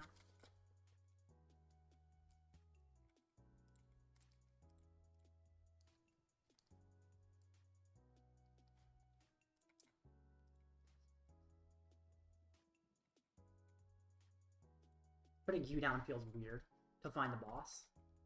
Which doesn't even work, yeah. Quick search. Oh, that is my last boss. That is sketchy. Right? The fact that it's my last boss feels weird. Is the other one in the discard? It is. If I knock out Kazam, then he takes a bunch of knockouts, I can boss again. Can I go for Kazam and then win by going after Polt? Or I could go after Polt now. I do go to 1 prize if I do that. Do I care if I'm at 1 prize? Is that a problem? I think I'd rather go after Kazam. To keep my board state more alive. For now. Although, to be fair, now that I think about it, if he... Actually, yeah, that's fine. If he doesn't knock out my Lazard, I was worried for a sec. That could technically mean that I can't Radzard, but I don't need to Radzard. That's not the play that I'm requiring at all. Radzard is an optional play. But if he doesn't KO me, not needing Radzard is actually even better. Because that means I don't have to find any pieces for a Radzard play. Or otherwise, I'd have to find, like, Nest Ball for the Radzard, Night Stretcher or Super Rod to get the Fire Energy, and then I have to find the boss's orders, or the Counter Catcher. I guess it would be Counter Catcher because I'd be at 1 price. Oh, I was about to say Charizard can't be hit on the bench because it's Terra, but no, it's down to counters, so that's useless. Okay, Lumineon. Fair enough. Put down another 2 prizer. probably gets you an Arven, which gets you a Night Stretcher to return Radiant Alakazam. Yeah. And then what I do is I Super Rod back in the Fire Energy. I Energy Search for a Fire Energy. I Quick Search for the Radiant Charizard. I Lumineon for the Arven. No, actually, I already have Counter Catcher in hand. So I have more pieces than I need to pull this off. Available to me right now. If he goes for the Arven to get the Radiant Alakazam. If he Ionos me, I could miss it. I don't think it's that likely, but I could miss it. So, he doesn't know my hand, but with my hand as big as this is, I feel like he's got Thorton. That does get the Radiant Alakazam back in play. You can also Forest Seal Stone before using the Thorton to get something. I don't know what that something is. It's something, though. Maybe just consistency for next turn. I don't think there's anything specific he might be looking for. I'm glad I don't think he played Collapsed Stadium anyway, but I'm glad I can't go for any Collapsed Stadium play to remove his Counter Catcher. Okay. Wait a minute. Okay. So is he trying to kill a Zard? That's interesting. That's kind of smart, actually. What do I do about that? I'm down Pal Pad and Boss. I did not consider this play. Right? What do I do about it? I think I Turo my Zard, correct? Yes, that's correct. I Turo my Charizard, and then I set up a Radzard. After he kills my Zard EX, I Turo my Charizard, set up a Radzard. And it doesn't kill the Dragapult. But that's okay. Just getting the hit on it should be enough to set me up for victory. Then the next turn becomes sketchier. I could probably Thorton set up a Zard EX. Yes. Okay.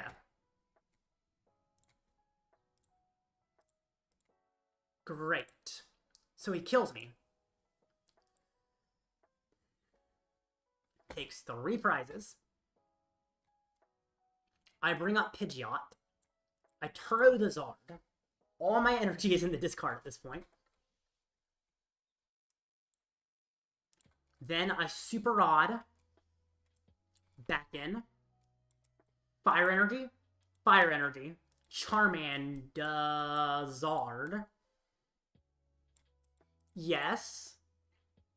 Yes. Or I could try to force him to take a 1-prize knockout, but that seems hard. So do this. I guess the 1-prize knockout will probably be a Radzard. Then Quick Search finds me said Radzard. Yes. Then Energy Search finds me the Fire Energy to go on the Radzard. Perfect. And then I retreat to the Radzard. What are the chances he plays Hawlucha? That actually does not matter. I do not need to consider that at all. I already have a Charmander in the discard that I can Thorton into play. Setting up another Charmander doesn't do anything. I could Poffin to Thin, but if for some reason he does play Hawlucha, then I lose the game because of it. I already have the Zard EX. I do not have the Rare Candy.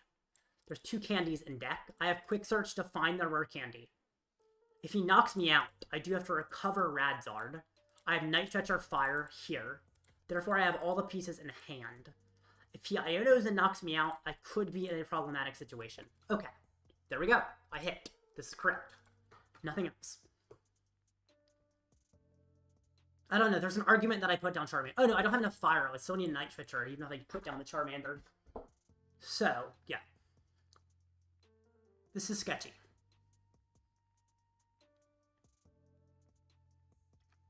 He could also attempt to set up another Dragapult with Crispin, now that I think about it. Although, if he is taking a KO, that's fine. Okay. So, taking a KO probably looks horrible for me. But it does make Counter Catcher work. Also, wait, is it a KO? 20, 40, 60, 80, 100, 120, 140. 140. It is not currently a KO. I have one too few cards in hand for him to KO me. But if I Thornton into a Mander, I do die. So I cannot Thornton him into a Charmander, because he will get KO'd. But I could Thorton him into... Nope, there's nothing else that won't get KO'd. But what if I want him to get KO'd and then I can recover him? Is there any way to recover him? I don't think there is with my current hand. Wow. Okay. I will quick search first. If I Thorton... Oh, I know. This is hilarious. I love this play. I absolutely love this play. This is kind of genius. Kind of. It's not perfect. You have a use. Oh, you definitely have a use. No, I can't Thornton you again. You don't have a use. Iono for Disruption means I'm not Thorntoning. Fire Energy, I feel like I just have to start setting up Pidgeot. I will not have Gust, which is terrifying, but I can Iono myself to a low hand, so my Pidgeot, in theory, survives for a sec. I Thornton my Radzard and kill it off. So I take Budew. Doesn't really matter what. And it replaces the Radzard, and then it dies. And then my opponent takes one prize. This is hilarious. Then I bring up Pidgeot, I attach from hand to the Pidgeot, and I have Counter Catcher available for game next turn. Oh my gosh, that play is amazing.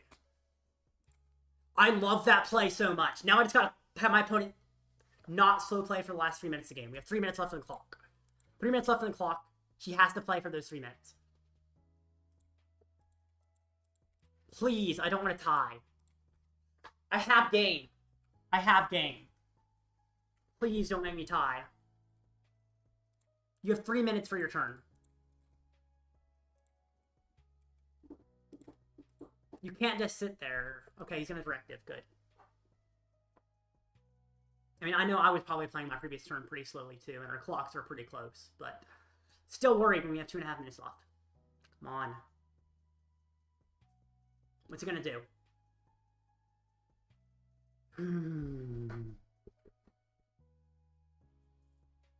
38, 37, 36, 35, 34. Heavy ball. Fails it. Ultra ball. Please, please don't run down the clock for the sake of running down the clock. Good. Okay, Budew. Oh! Oh, Budew.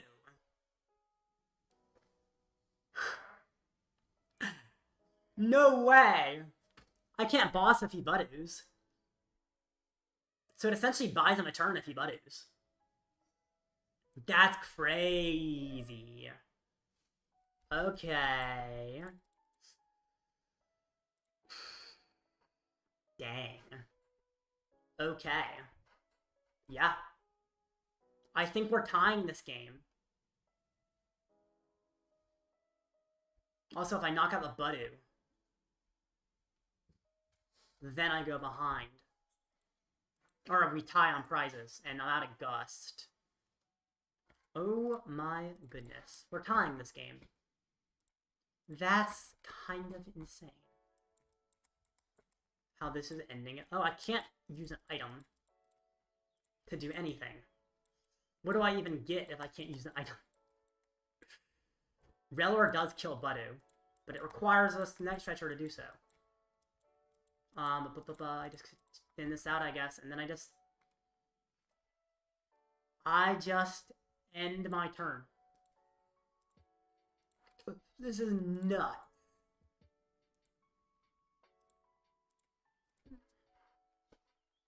Time is up, and it will be a tie. I think with infinite time, I lose this game. He Budews me for 8 turns straight, and then proceeds to win, is how this would work. Now, I could have possibly hit around that better if I, instead of quick searching for the straight fire, quick search for the Night Stretcher for the fire, because I can't use Night Stretcher while item locked. Now, we still would have ran out of time and tied, but that's okay.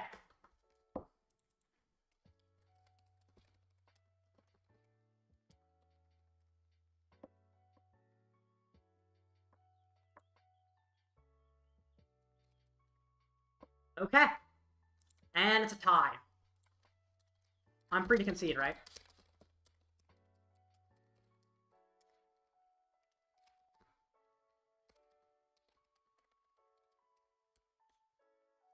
Okay. The judge said correct.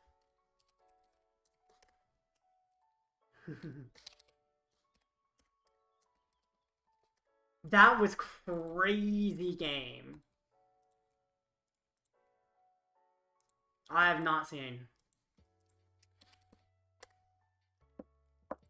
My opponent said that was so well played. Oh my goodness. Hazard for hire. That player definitely played Polk better than the previous one. That one played really well. Now I gotta update my match record to 201. Ties are weird. But that's okay. 201. Okay. Haven't natural tied and turned in a while.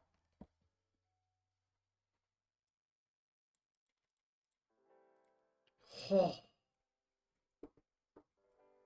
Goodness, and I'm right into the next match. It's already begun. That was so close.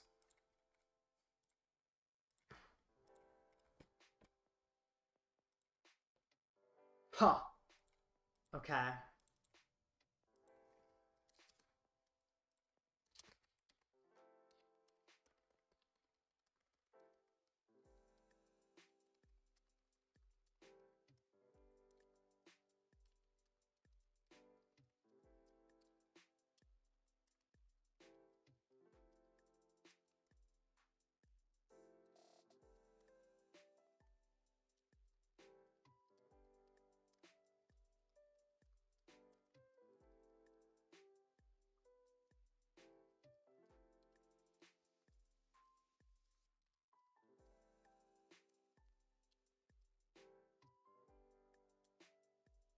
Wow. So I gotta wait for my opponent to show up. I'm surprised he doesn't seem to be showing up, considering he's 201s, but I expect him to just show up. Maybe I get another free win, which is crazy to have 2 wins, 2 no-shows, but it's possible.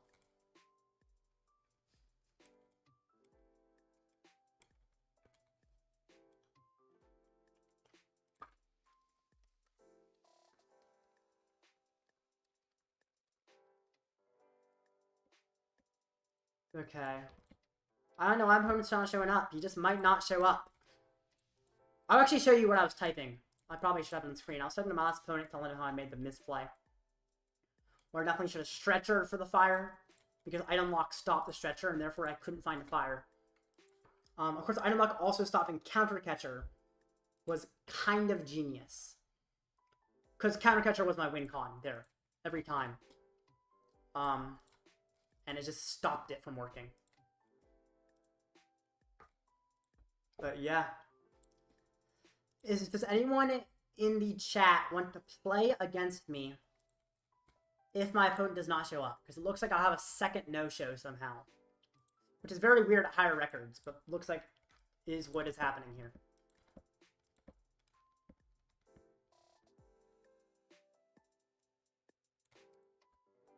Yeah, 2 minutes until they lose due to not showing up.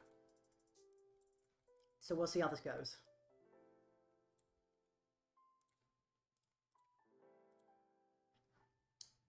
Okay.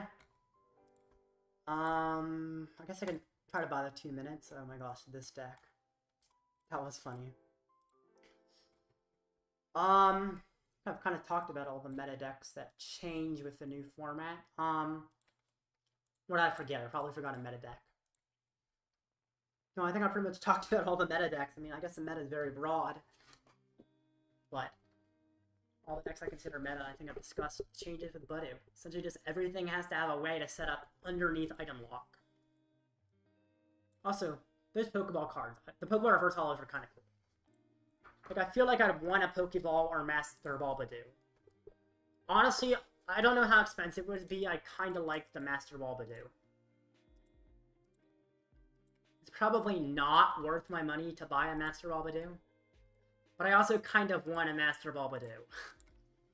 So when I build this deck in person, I might try to find one. but it's not going to be cheap. In fact, let me see how much TCG Player says a Master Ball Budew is. Buddy.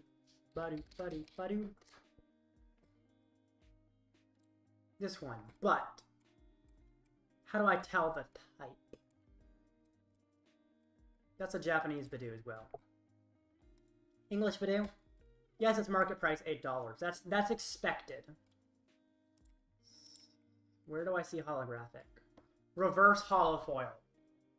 What does reverse holofoil mean? Does it mean Pokeball or Master Ball? I'm most certain it means Pokeball. I can't really know for sure. The match finished due to my opponent not showing up. What the actual heck? Guess I'm playing on the ladder again. 301. Pretty good record. Okay. So let's see. How many rounds is it? So let's see. I need to see how many players there are standing. Okay.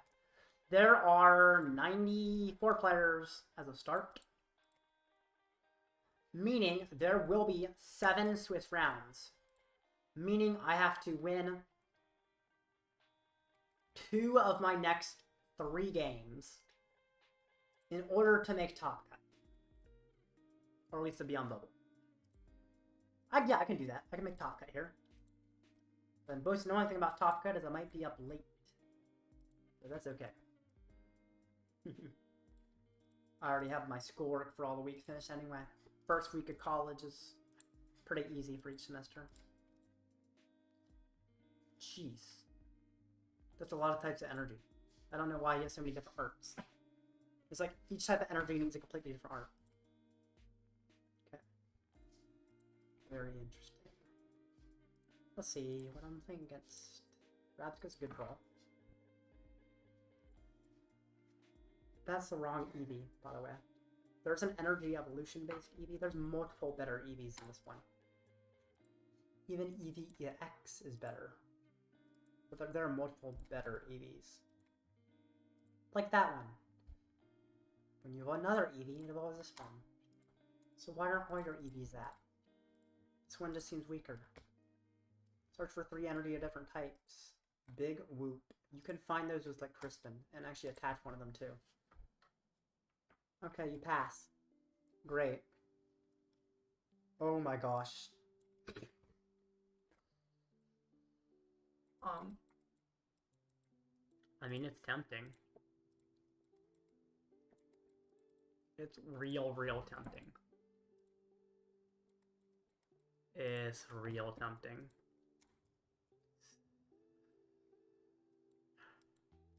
I don't know, man.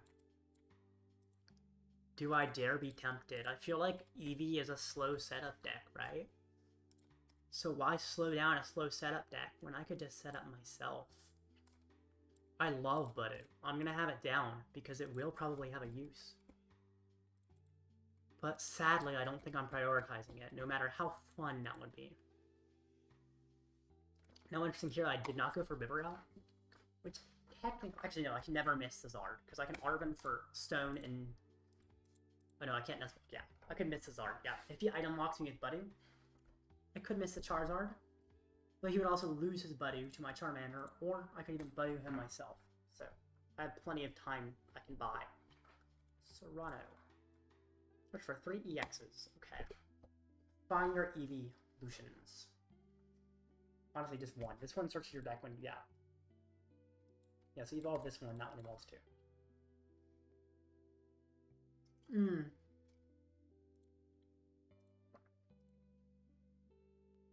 Secure for each entity, attached to all of your Pokemon.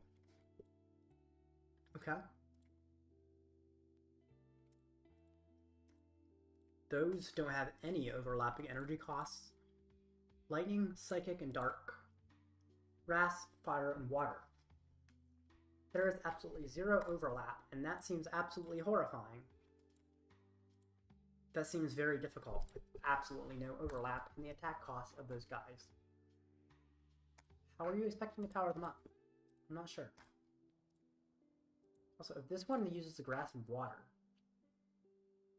then why didn't the Leafeon go on that one, right? Glaceon. Glaceon also uses... Knock out one of your opponent's Pokemon that has exactly 6 damage counters on it. 60 damage for each energy attack to all of your opponent's Pokemon. Eh. Funny. Interesting.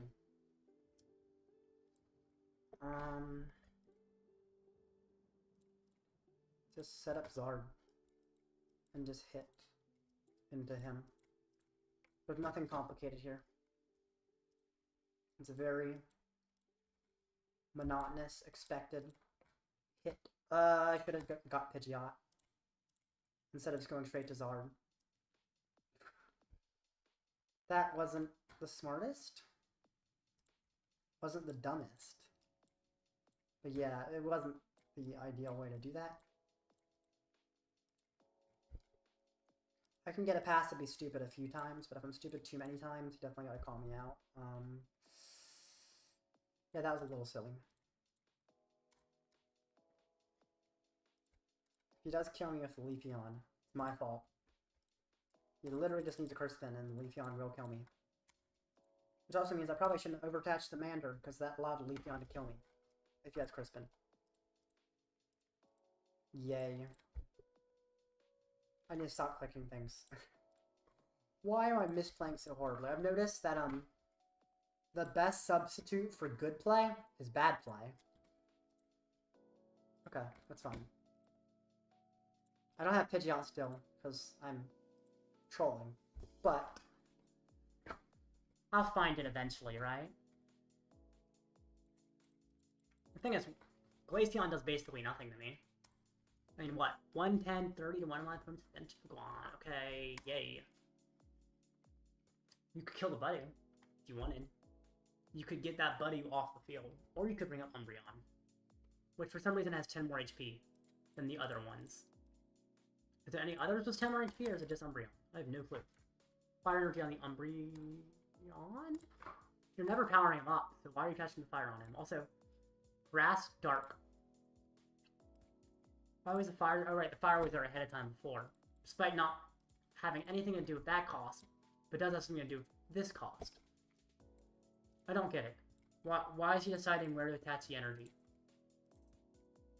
Okay. So you snipe.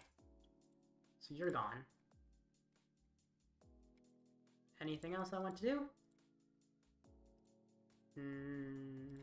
Bada swing.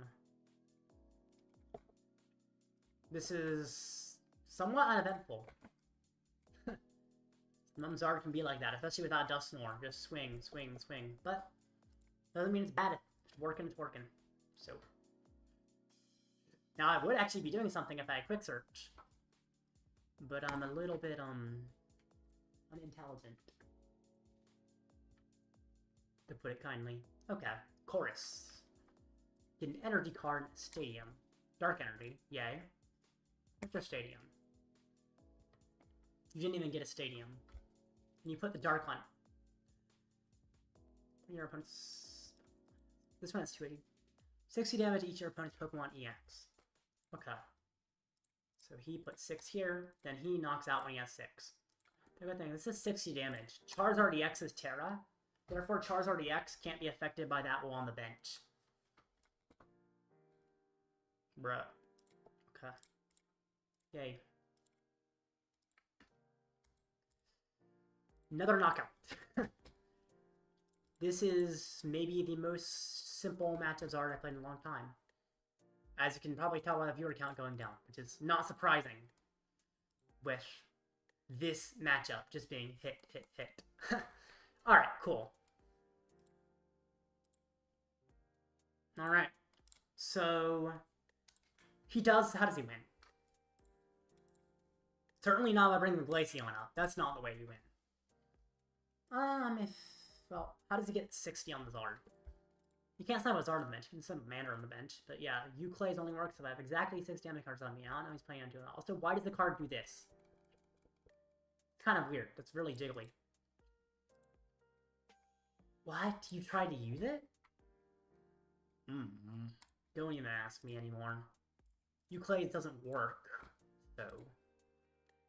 Could at least hit me with like a Frost Bullet. Maybe find something to do. Because Crispin isn't enough for that, but... Could try to set up Aquamarine or Retreat to Vaporeon. Think I don't find Gust because I didn't set up Pidgeot. And then go for Aquamarine, KO on Zard, and because I still didn't set up Pidgeot, I'm still completely dead, right? With a giant hand, it's technically possible for Zard to be dead. But when you don't Frost Bullet, suddenly Aquamarine isn't quite as useful. At all. Okay.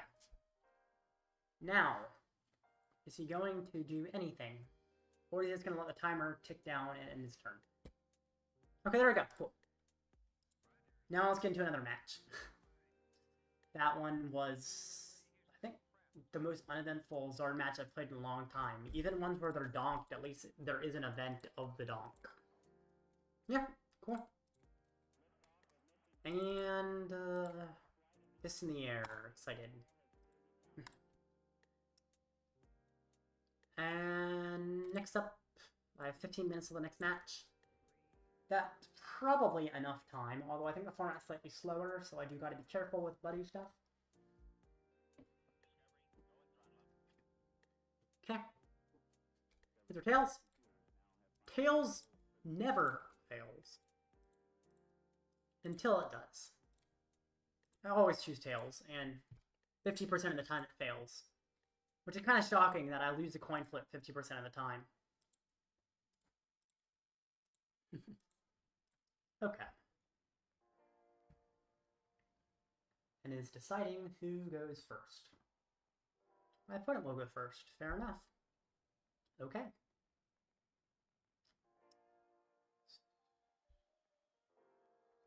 Rellor, Pidgey, Rellor.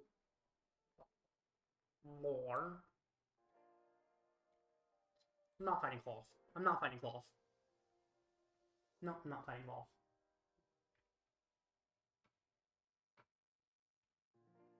Lugia. Told you. I don't see that Lugia V very often. I think that's a promo. Pretty cool promo, to be fair. Tails. Basic. Get a Lumineon. Lumineon for a Carmine. Carmine to discard your hand and set up. No using Lumineon. Okay, sure. Ooh. Ew.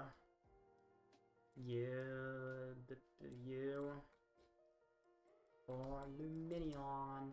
Pidgeotto is there. Charmeleon. Jeez, everything's there. The whole gang's here. Lumineon.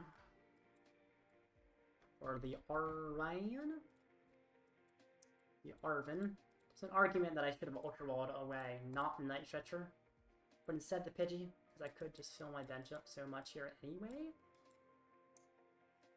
But I guess it's fair not to, because I can hold the 4 Seal Stone if I don't go for that. I get Charmander. There's Charmeleon in deck.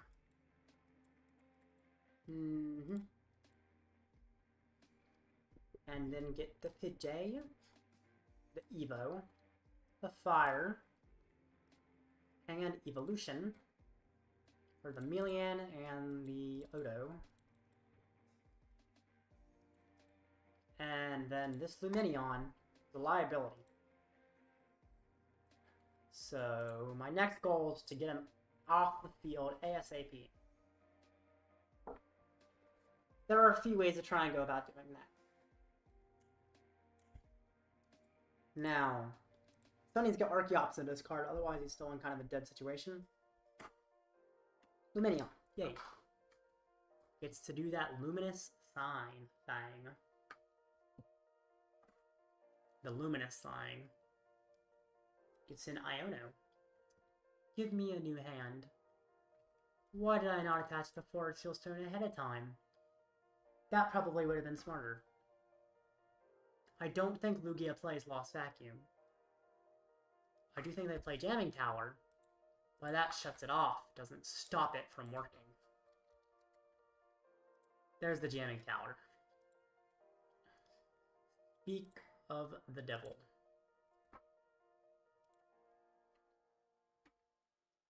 snipes my Pidgeotto.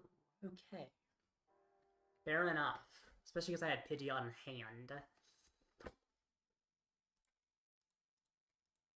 I think because he took a prize, I just knocked out his Fezandipiti. It does trigger his gift energy, which isn't a huge problem, actually. Poffin. I don't need Pidgeot anymore. Like, if you're gonna knock me out, I'm just gonna ignore Pidgeot. Keep my board with as few multi-prizers as possible. Infernal Rain. Now, I do think Iono. Not for the purpose of disrupting him, because it won't. But for the purpose of getting myself a brand new hand. Also, I've noticed he doesn't have any Archeops in his card. That's very interesting to note. In fact, doesn't have any Pokemon in this card at all. Of any kind. Even Archeops.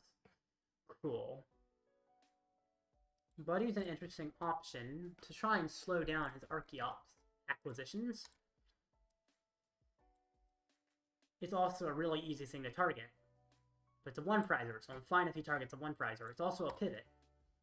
I like pivots. You should like pivots too. Burning Darkness. There we go.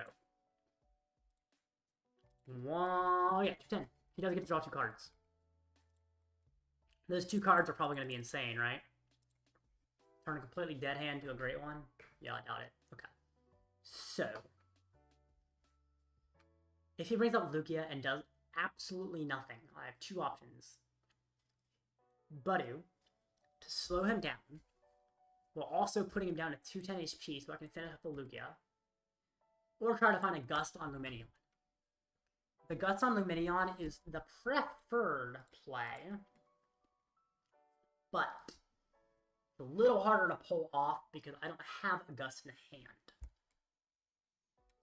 What did he just get? Did he just get a Juck? Yep.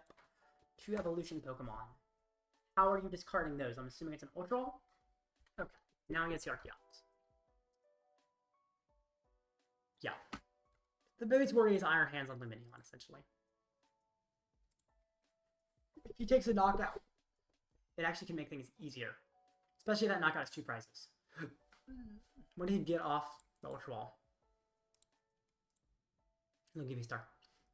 Don't you always Aroma before Ultra Ball? Because if he knew Aroma was going to be heads, he would probably Ultra Ball for something different.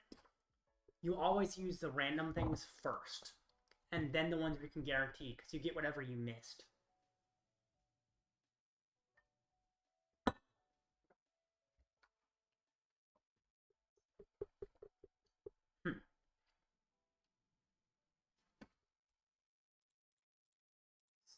Setting up Lumineon to shuffle in, okay, fair enough.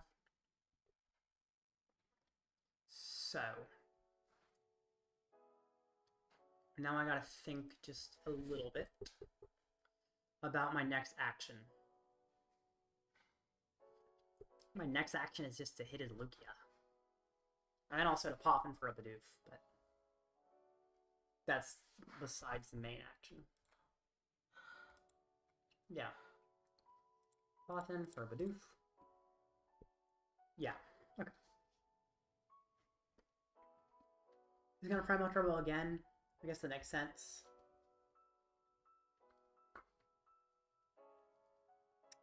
Any Aqua turns, he shuffles in. Yep. He probably brings up a Lugia. That Lugia, sure. I don't think it matters too much which one it is. I top deck a boss's orders for his Lumineon. That's a little nuts. But I'll take it. And I knock out his Lumineon. I'm a fan. Double Turbo is a good pull too. Goodness, this game likes me. Didn't used to, but now it does. I guess this is a consistent list. As long as I set up turn 1, it's pretty consistent late game. Mainly because it doesn't have a bunch of space taken up by Dusk. So Primal Turbo gets to power up the Lugia.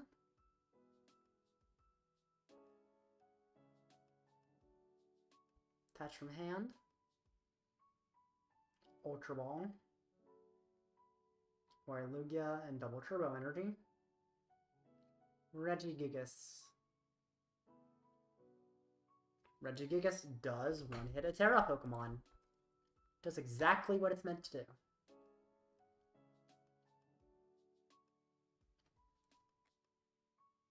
Let's think. He takes 2 prizes. Budew does 10, which is a very, very relevant number. Because 10 damage puts Lugia V-Star in the range of being knocked out by a Zard after 3 prizes if he decides to leave my Budew alone. Or if I set up Zard, then do I even do that? Probably not. Probably go for a bigger, more powerful play. But he does take the KO. And I probably evolve to Bibarel and Arven for Unfair Stamp. Bring up the Fear Treater first. Or I don't even Arven for Unfair Stamp, I just have Unfair Stamp. Sure. I like that. Now, if the Iron Hand's Lumineon, that is interesting, although he doesn't have any room to fit that. Fezandipiti is a very good draw. For some reasons that may not seem immediately obvious, I think Fezandipiti is going to be my attacker that closes out the game. I might be wrong about that, but that's my expectation. Arven for an Ultra Ball and a Forest Seal Stone. I will not be able to use the Forest Seal Stone right now. Maybe at some point. For now, I just set up the Zard, which will be doing 270 to Lugia. Now, when I evolve to Zard, there's no energy to Infernal Rain. Maybe that's a slight mistake. Well, 270 means Budew can finish him off, actually, funnily enough. So I don't even need to necessarily Fezandipiti snipe if I can find Gust, but here. This is the idea. Attach this here. Might as well draw 3 more cards. Is there any trainers I want to get back? Might as well get back Boss, right? Boss is a win con. If he takes 2 prizes, Arven's a win con. If he doesn't, Arven's still a win con. So it gets Night Stretcher so I can use Fezandipiti. And then I Flippity-Scrippity to draw these cards. And then I get rid of the excess garbage to get a Rabsca, which prevents any weird Wellspring Mask Ogerpon plays he might do. Which would only be able to be pulled off with Thorton, but technically could exist. If he could Thorton... If he could do a Thorton Iron Hands, knockout Lumineon. Oh, he can't Thorton and Boss, and does not play Counter Catcher. So he can't do the Thorton knockout Lumineon play, so that does not work. Yep. I think I'm winning this game, likely. Budew finishes off the Lugia. If I can get the Lugia into the active. If I can't get the Lugia into the active because I can't find a Gust, then I can instead, when Night Stretcher is in the discard, so it would have to be a Super Rod, but I can instead find Fire Energy for the Fezandipiti, and then use Cruel Arrow to snipe the Lugia V-Star off of the bench. If all of that fails, then I have a problem. Could all fail. Or it could not all fail. You gonna hit me, please? Yeah. I was gonna Primal Turbo for... The next match is starting in the tournament around now, so I really, really want... Oh, he puts the Legacy on the Lugia. Okay. Knocked out by damage from an opponent's attack.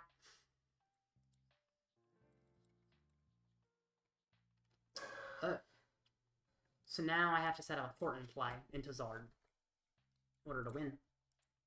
I was not expecting that. I guess I should have expected that, but I wasn't for some reason. So, I mean, I'm always Thortoning. So Thorton you into a Mander. Collapsed Stadium, just to lower this. Does have to discard something. Probably is Lugia. Oh, it's the other Lugia. Oh, I messed up. I can see. Right, because I need to get to the next tournament match anyway. That's fine. Cool. Okay.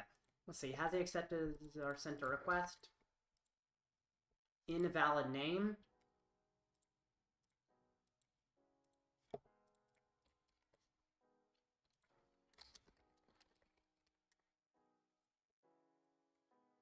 Let's see if he sees my request. There we go. Okay. Great. And now it's loading. And then I can get into the next match. My opponent's 4-0, I'm 3-0-1. I did, in fact, get up paired. Probably because being in the tie bracket is just weird. Craniado's King sent a challenge. I sent a challenge. Good luck, my good sir.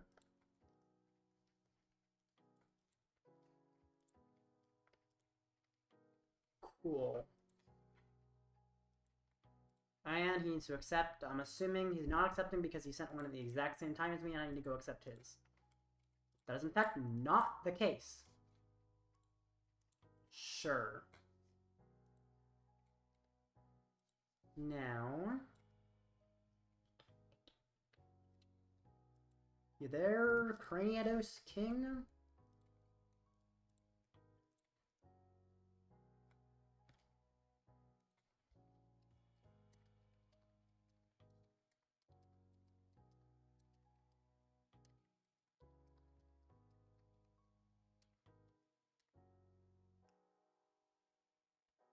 Where is my opponent?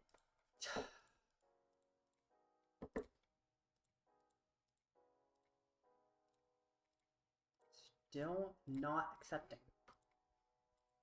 It's not because he sent his own. Hello? King of the Craniados?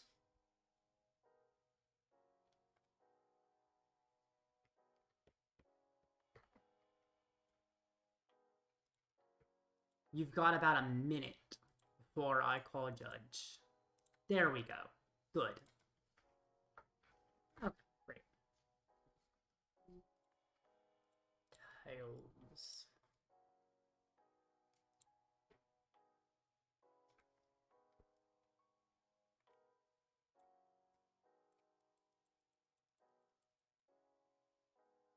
I will go first.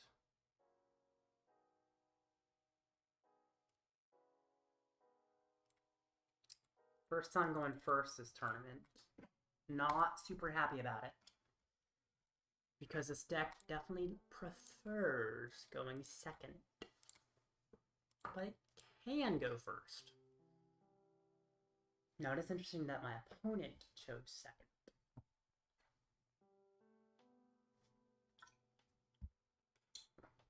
So right on. It's a Dragapult. Does Dragapult choose second normally? Not to my knowledge. Commander.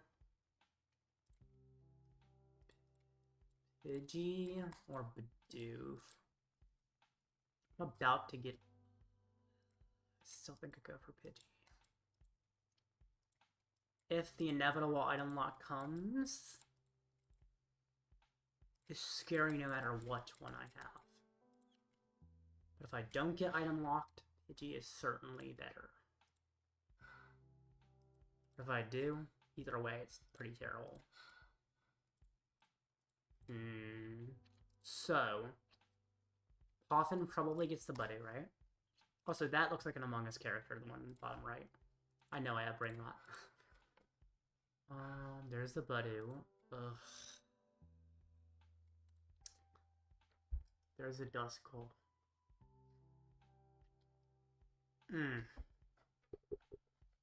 And would have been much better going second. Going first, it is absolutely terrifying. Unless I top deck a Fire Energy to go with Evo TM, in which case I'm totally chilling. But if I don't, I'm in trouble. How many Dragapults am I gonna fight? It's kind of crazy, actually. So I've yet to fight a Gardevoir, surprisingly. Okay. The Arvens for an Earthen Vessel, probably. Something else. You already attracted customers. That's good. Arven got... What did I get him? Rare Candy Rescue Lord. Okay. And then he Itchy Pollens, and I am item locked. So... I will top deck a Fire Energy. If I had that last turn, that would have been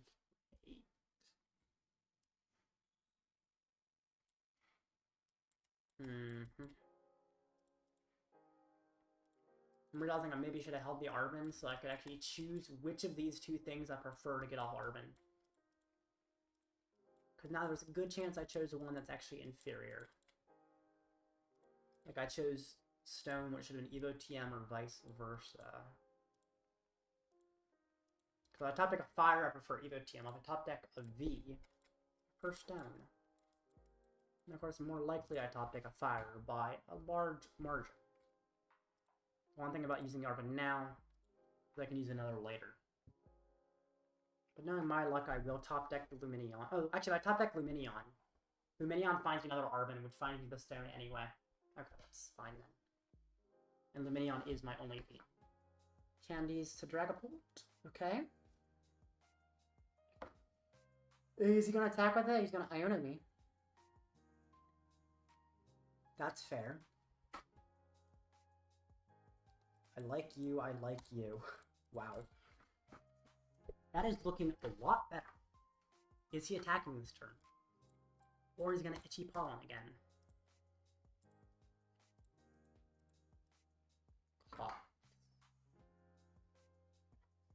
Clops is interesting.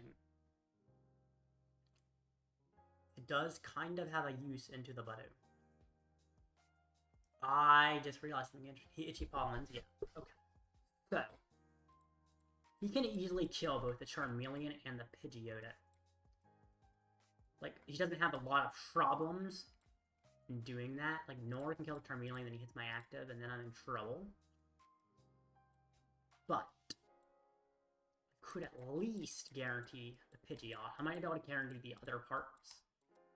But I can Evo TM to make sure, for 100% certain, I have the Pidgeot. Evolving to the Zard is a little dumb because it does not activate Infernal Ring. So I will not evolve to the Zard. Plus Charmeleon is a little more resilient overall as well. Because of the fact that Charmeleon... nope. Not you. Almost messed it up. But yeah.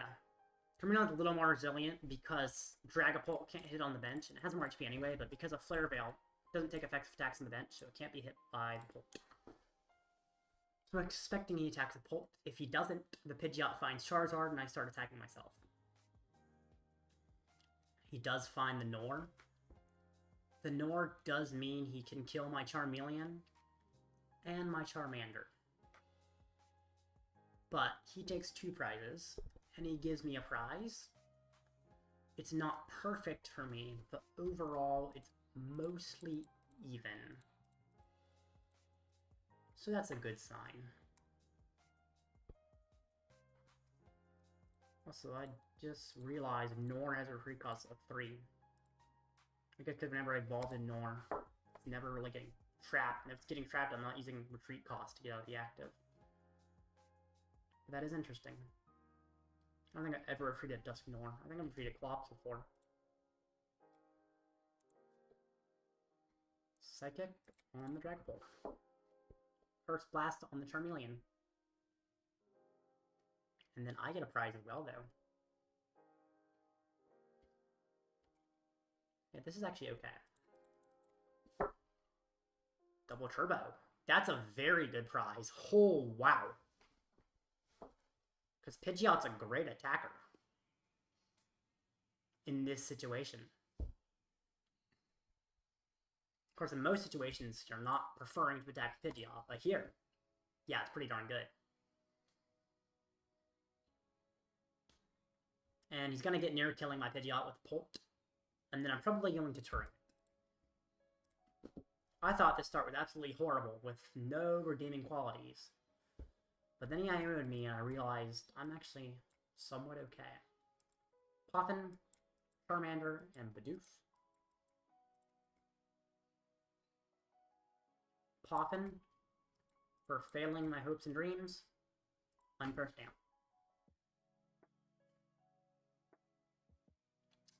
Nice. Counter Catcher. Bring up the... kind of like Tatsugiri as the choice. I also like Draclo because it kind of disrupts the setup, but I feel like Tatsugiri is actually the better choice here. Let's go for the Giri. Finding the supporter seems too good. And I can quick search for anything I want. Probably want to Charizard. Also want a Turo eventually. Or I could get Bibarel right now. Right here. Today.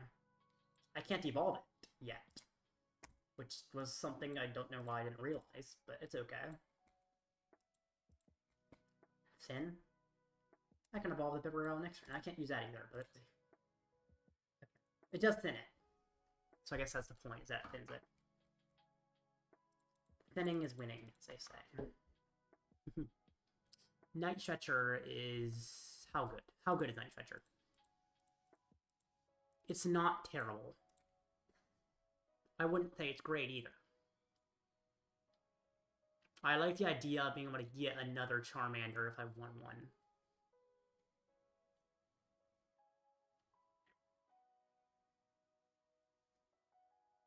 I'm also realizing I did make the right play with what I just did. Because what I just did, of getting the Bibarel, means if he does try to snipe the Bidoof, it will be evolving.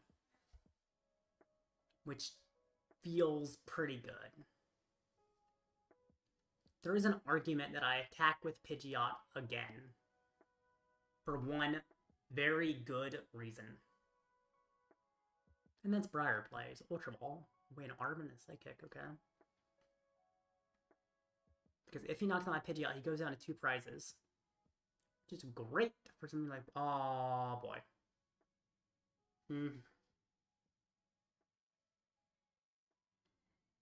Now, to be fair, if you are Alakazaming off the Pidgeot, that is a little weird in some ways. It could cause you problems if you're Alakazaming off the Pidgeot to KO something on the bench. Because that means carrying the Pidgeot itself, if I were to bring it to the bench, is a little bit more difficult. Also, the fact you are taking a prize this turn allows me to Fezandipiti. Moves 1 off. There. But 200... oh, it's 250, actually. It doesn't really matter the math. Moving off Pidgeot, other than he can't Alakazam to the Pidgeot later. But, I mean... that's whatever. Okay. So he takes 1 prize. Let's see what I could do with this. Putting on a Fez, he's probably just going to try to Alakazam to it, but I do think I'm probably Turoing anyway. Would put down Fez, or I could quick search for a possibly better play if I can find it. Yeah, I don't know if a better one exists.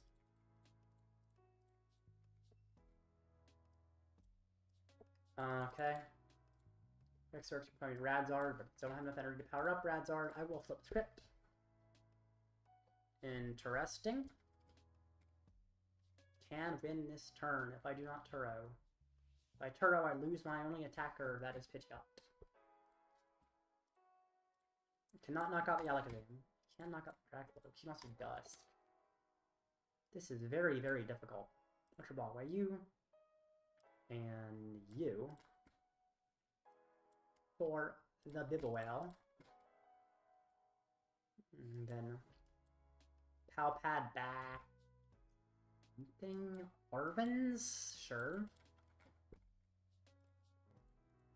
Super Rod back. single Mander and a single Fire Energy. Probably could have done that as 2 separate Super Rods, but now I'm going to have to get like a second Mander. Now that is using up all my rods, which means maybe I should have gotten... Oh, there was no more fires, that's fine. Thornton's interesting.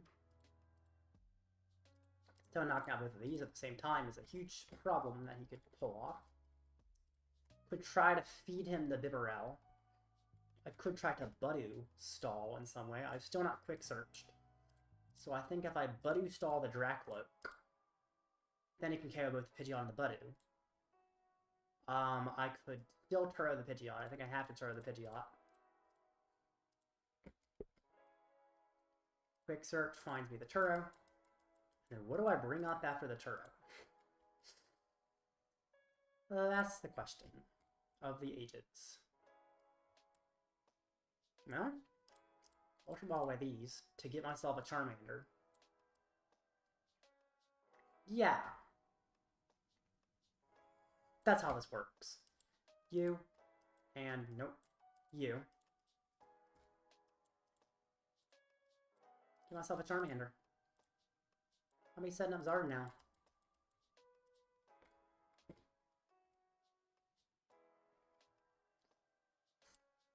Throw the Pidgeot. Bring up the one prizer to feed to you. I did just lose Thornton to do that. I should have Turoed first before I Ultra Balled. Because then I could Ultra Ball away these useless things and keep the Thornton. Oh my gosh, that would have been so much smarter. Would have Turo first. Because keeping the Thornton is actually quite helpful. Because the problem is if he chases Charmander here, I'm in a very difficult position if he bosses the Charmander. So, Thornton would have made that very difficult situation very slightly less difficult. But now that I don't have it, I basically have no way of attacking with Radzard next turn. And I can't get rid of Fezandipiti from my board very easily either. Which is something that I kind of would like to be able to do. So, yeah. Pal Pad should be a third Mander. I play 3 Mander. Arctic. I don't know when that message is from, but I already played 3 Mander. In my list. I don't know if I showed you my most recent list. Actually, I don't think you've seen my most recent list. I have a third Mander now. My list is not the same as what I originally sent you. Super Rod, what did he get back? Collapsed Stadium, okay, Lance, sure. More dragon types. That means he's not bossing. That's good that he's not bossing. So then I can Rare Candy to Charizard. Fezandipiti. Yeah, Fezandipiti. Kind to me or rude to me. Where's he putting the 6? Probably a lot of it goes on the Fezandipiti. Yep. And I guess the rest of the Mander, fair enough. That Dippity will need to evolve. Honestly, did I need to put the Dippity down at all when I did? I think I still did, but okay. So, Rare Candy, Eternal Rain, thins out stuff. This is why I wish I kept Thornton, because I could have gotten the Fezandipiti off the board with that. Now it's very sketchy to do anything of getting Fezandipiti off board. It's likely staying on the board. But considering my hand, I'm likely putting another 2-prizer on the board anyway. That being Lumineon. Could have Ultra Ball to Radzard there. If I was playing more smart. But yeah, Lumineon for Iono. Feels like what I do here. I don't even KO his Dragapult, which is so bad.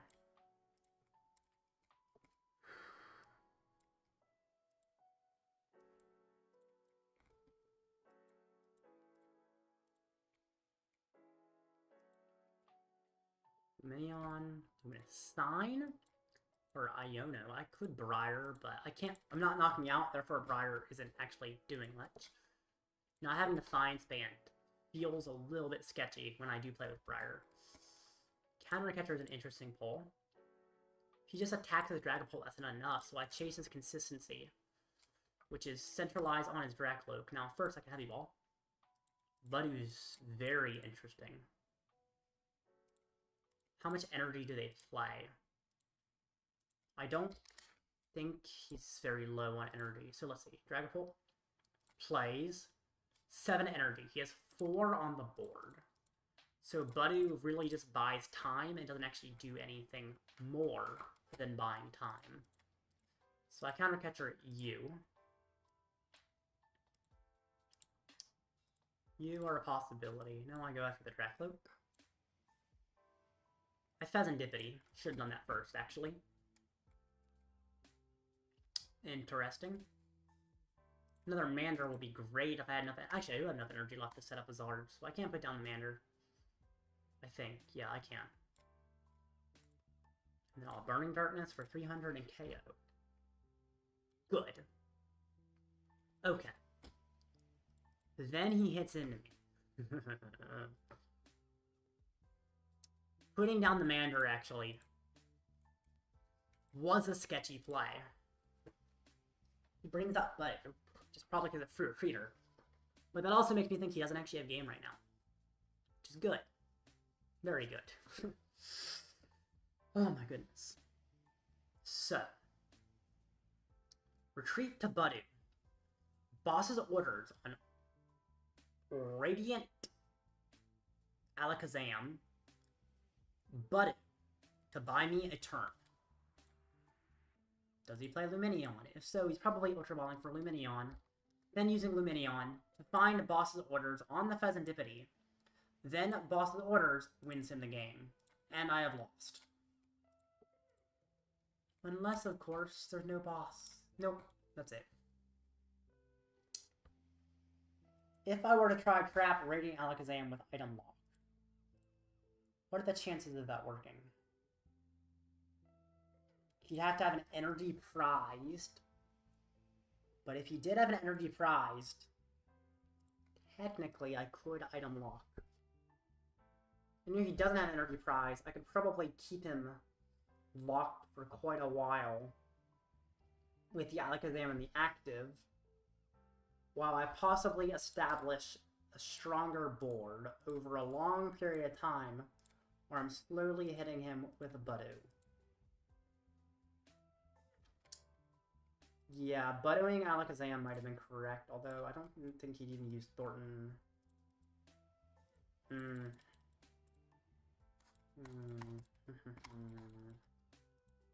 Alrighty. Great.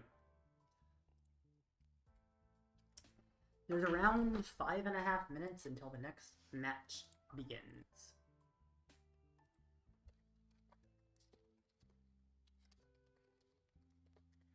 I will actually be right back. So 5.5 minutes till the next match begins. I'll definitely be back before the next match begins. Be right back.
I am back and the next match is up. Sorry, I had to take the dog out. Alright, cool.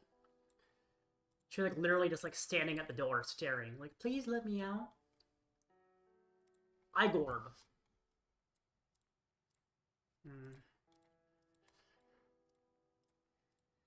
Let's remove some of these randoms. Because I can only have so many friends. Accepted, and I'll restart my game. Or actually, I could have sent a challenge to him, but didn't even realize. It's fine. Okay, cool. Wow, I said that word a lot. Cool. I know. Doesn't really matter, though. Let's do this.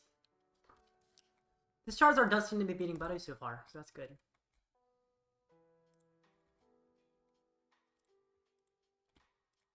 And let's do this, Igorb. I have to win the next 2 matches if I want to make top cut. I'll likely be on the bubble, but... Coin flip? Let me win, please. I want to go second. I don't want you to go second. That'll be mean.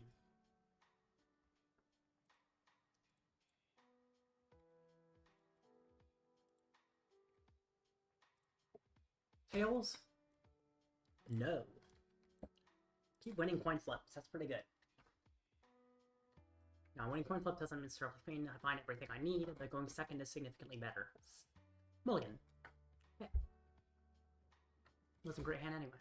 2 mulligans. Yikes.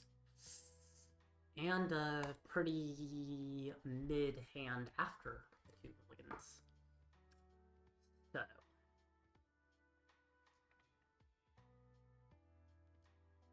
Okay. Latios. So, what is he playing that has Latios? Probably Miraidon. Maybe not, but probably. If it is in fact Miraidon, then I go very, very aggressive with Budew. Very aggressive with Budew. Unless he starts powering up things quickly. But if he doesn't get a lot of attachments, Budew suddenly becomes a big priority. It's Terrapagos. It's Terrapagos. Okay. Terrapagos... Cloth? Okay. It's Cloth. Cloth does not play Budew. I started Fezandipiti, which means he cannot donk me. This is one of the few times where I start with one Pokemon but don't get donked with Cloth. We discarded both Lumineon and Petra. The fact that this is Cloth seems like it's actually not a bad matchup. Single prize board states with Radzard seem kind of crazy against Cloth. And when this deck needs to, it can set those up.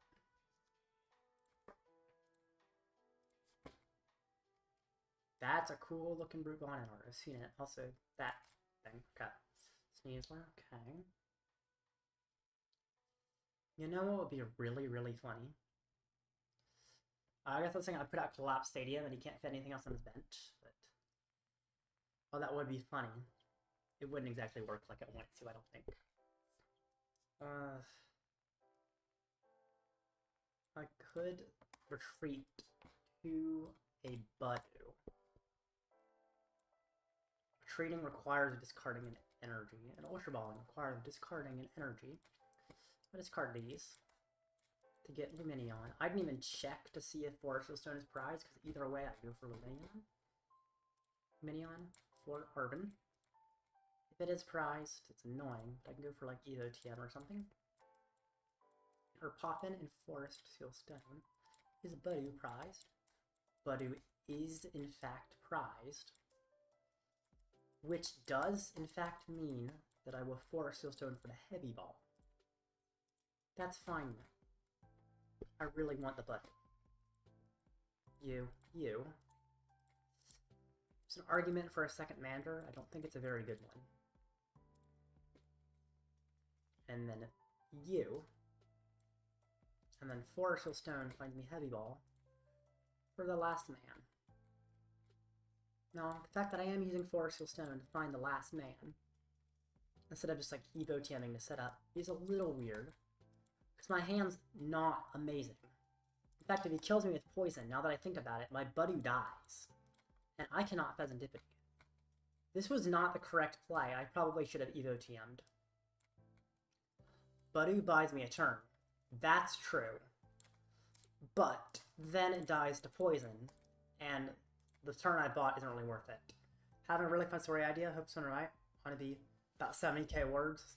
Oh, interesting. I'm interested to know what that idea is. Yeah, using Buddy was probably incorrect here. Yes, he loses a turn, but he still has Bonnet and Sneasler. And if he knocks out Buddy with Poison, then that doesn't even help me. It doesn't even allow me to Fezandipiti. And I just use up my Forest Seal Stone to find a pretty useless Buddy, when I could have used it to set up a Pidgeot. Why did I do that? That was not smart. It really wasn't. Yeah. That's a problem. And it's my own fault as well. Dang it. Who do I bring up? Probably Pidgey. I don't know why I played it like that. I really don't know why. Pidgey was the wrong choice. Probably. Poffin. I don't know what I'm thinking. But now I think I cooked myself. Dang. I think calling it Dying Day, it's a sci-fi novel? Interesting. Okay. What's the main idea of the plot? Like, kind of a quick synopsis. Also, my record says 301. It's 311. I need to fix that. Yeah. Going for Buddy was, really bad idea. Forest Seal Stone could set out something depending on his hand. Baby Pecharunt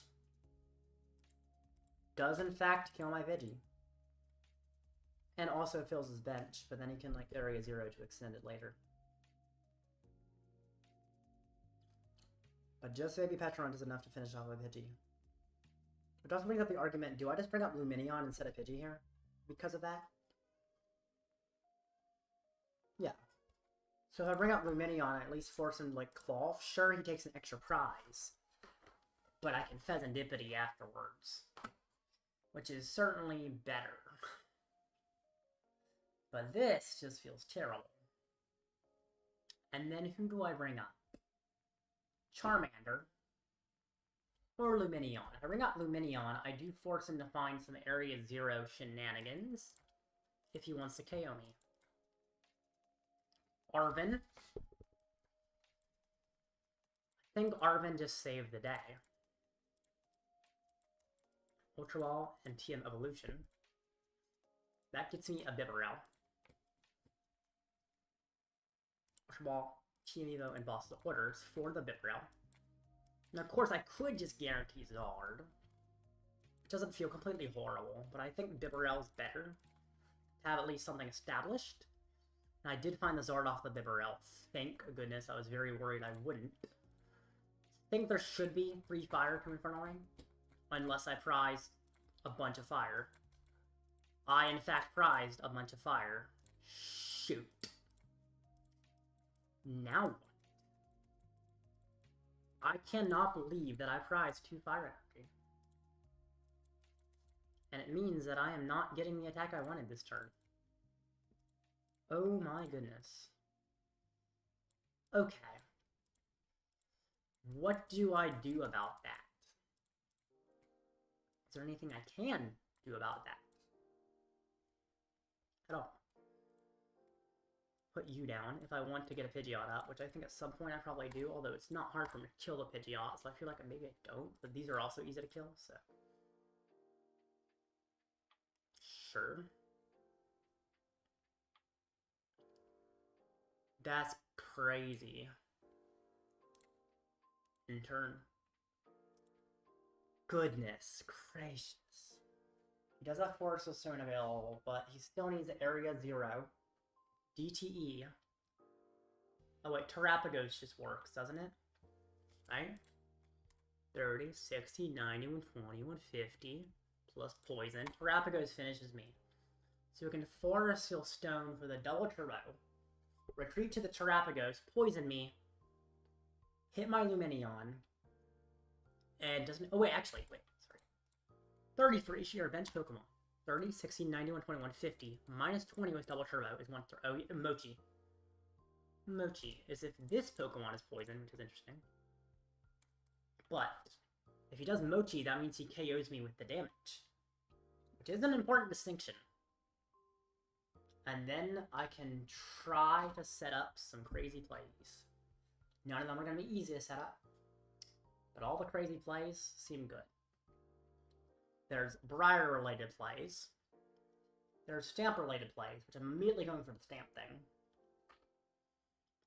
But I think there's a good chance he goes a few turns without taking the prize. So he knocks out now. That's to be expected. And then he dies. And then he continues to die. Another Terrapagos. Okay. The bundle. He could bundle if he wanted. Or he could just leave the bundle there, menacingly. Okay. He's already used Forest Seal Stone. He does not have Fezandipiti in play. I can likely find an Unfair Stamp with minimal luck, although still requires some luck. Super Rotting in Lumineon is interesting. But I prefer to remove things from play if I can. Kind of want to Ultra Ball away this whole hand. And I feel like I do get Pidgeot. Yes. Now I do need to find a little bit off Bibarel or Fezandipiti. I have both. I can, in fact, Fezandipiti because I was not killed by poison this time. Well, 3 more subs, too. Oh, wow, that's awesome. I'm so close. Club Terrapagos. Bad Charizard. Yeah, it is kind of bad Charizard. I agree. Ooh, whoa. Okay. That's kind of nuts. Briar is good to get your prize. This is annoying to be in play. If I fill my bench enough, I can make it not as annoying. So Quick Search finds me unfair.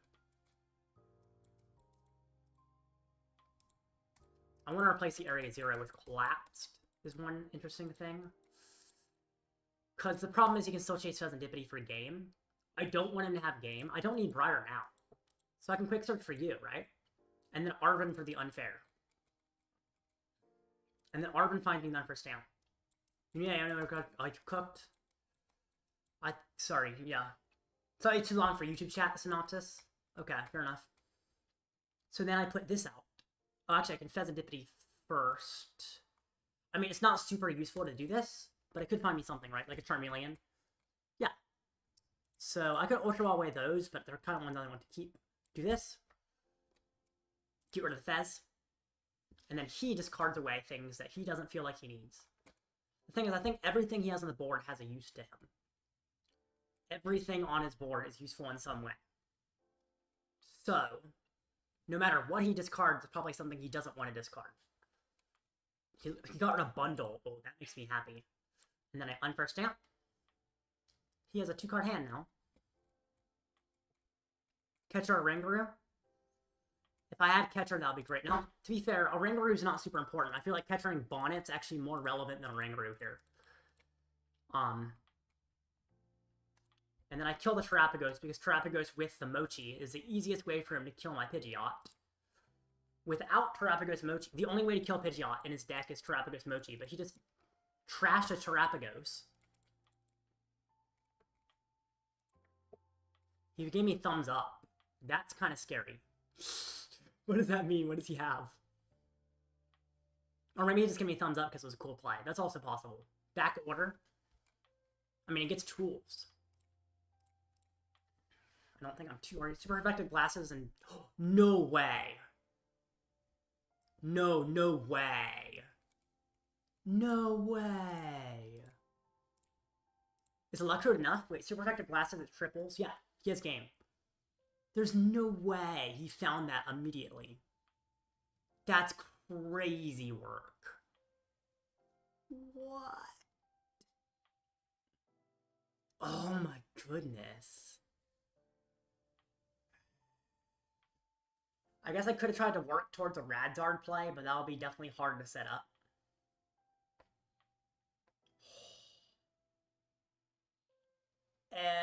Okay, I don't know how he managed to find that with such a small hand.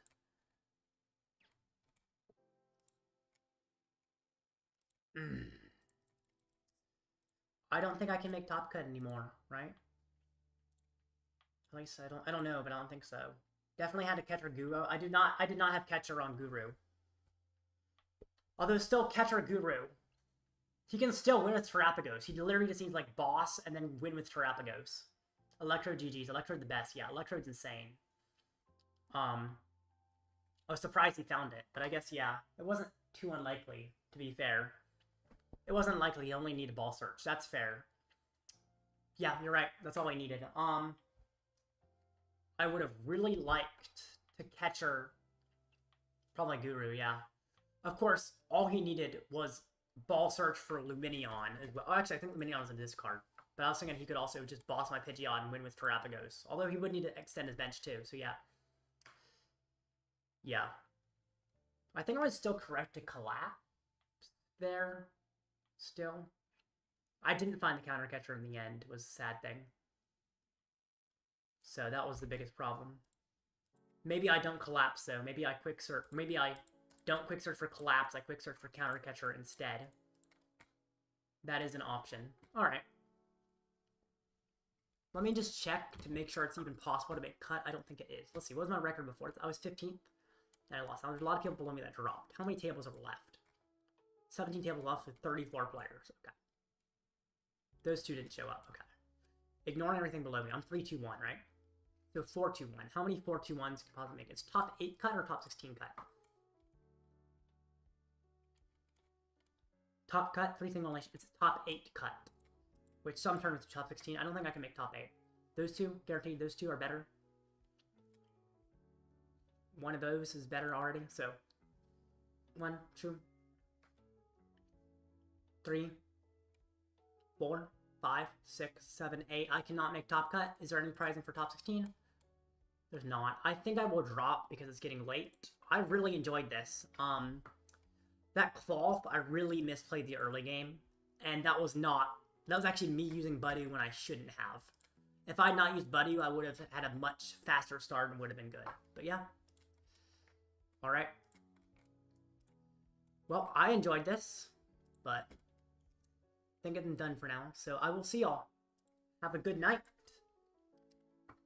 And if you enjoyed, maybe subscribe. 2 more subscribers and I'll be at 500. I'm very close. But if not, I'm willing to be patient. I'll see y'all. I hope y'all enjoyed too. Goodbye.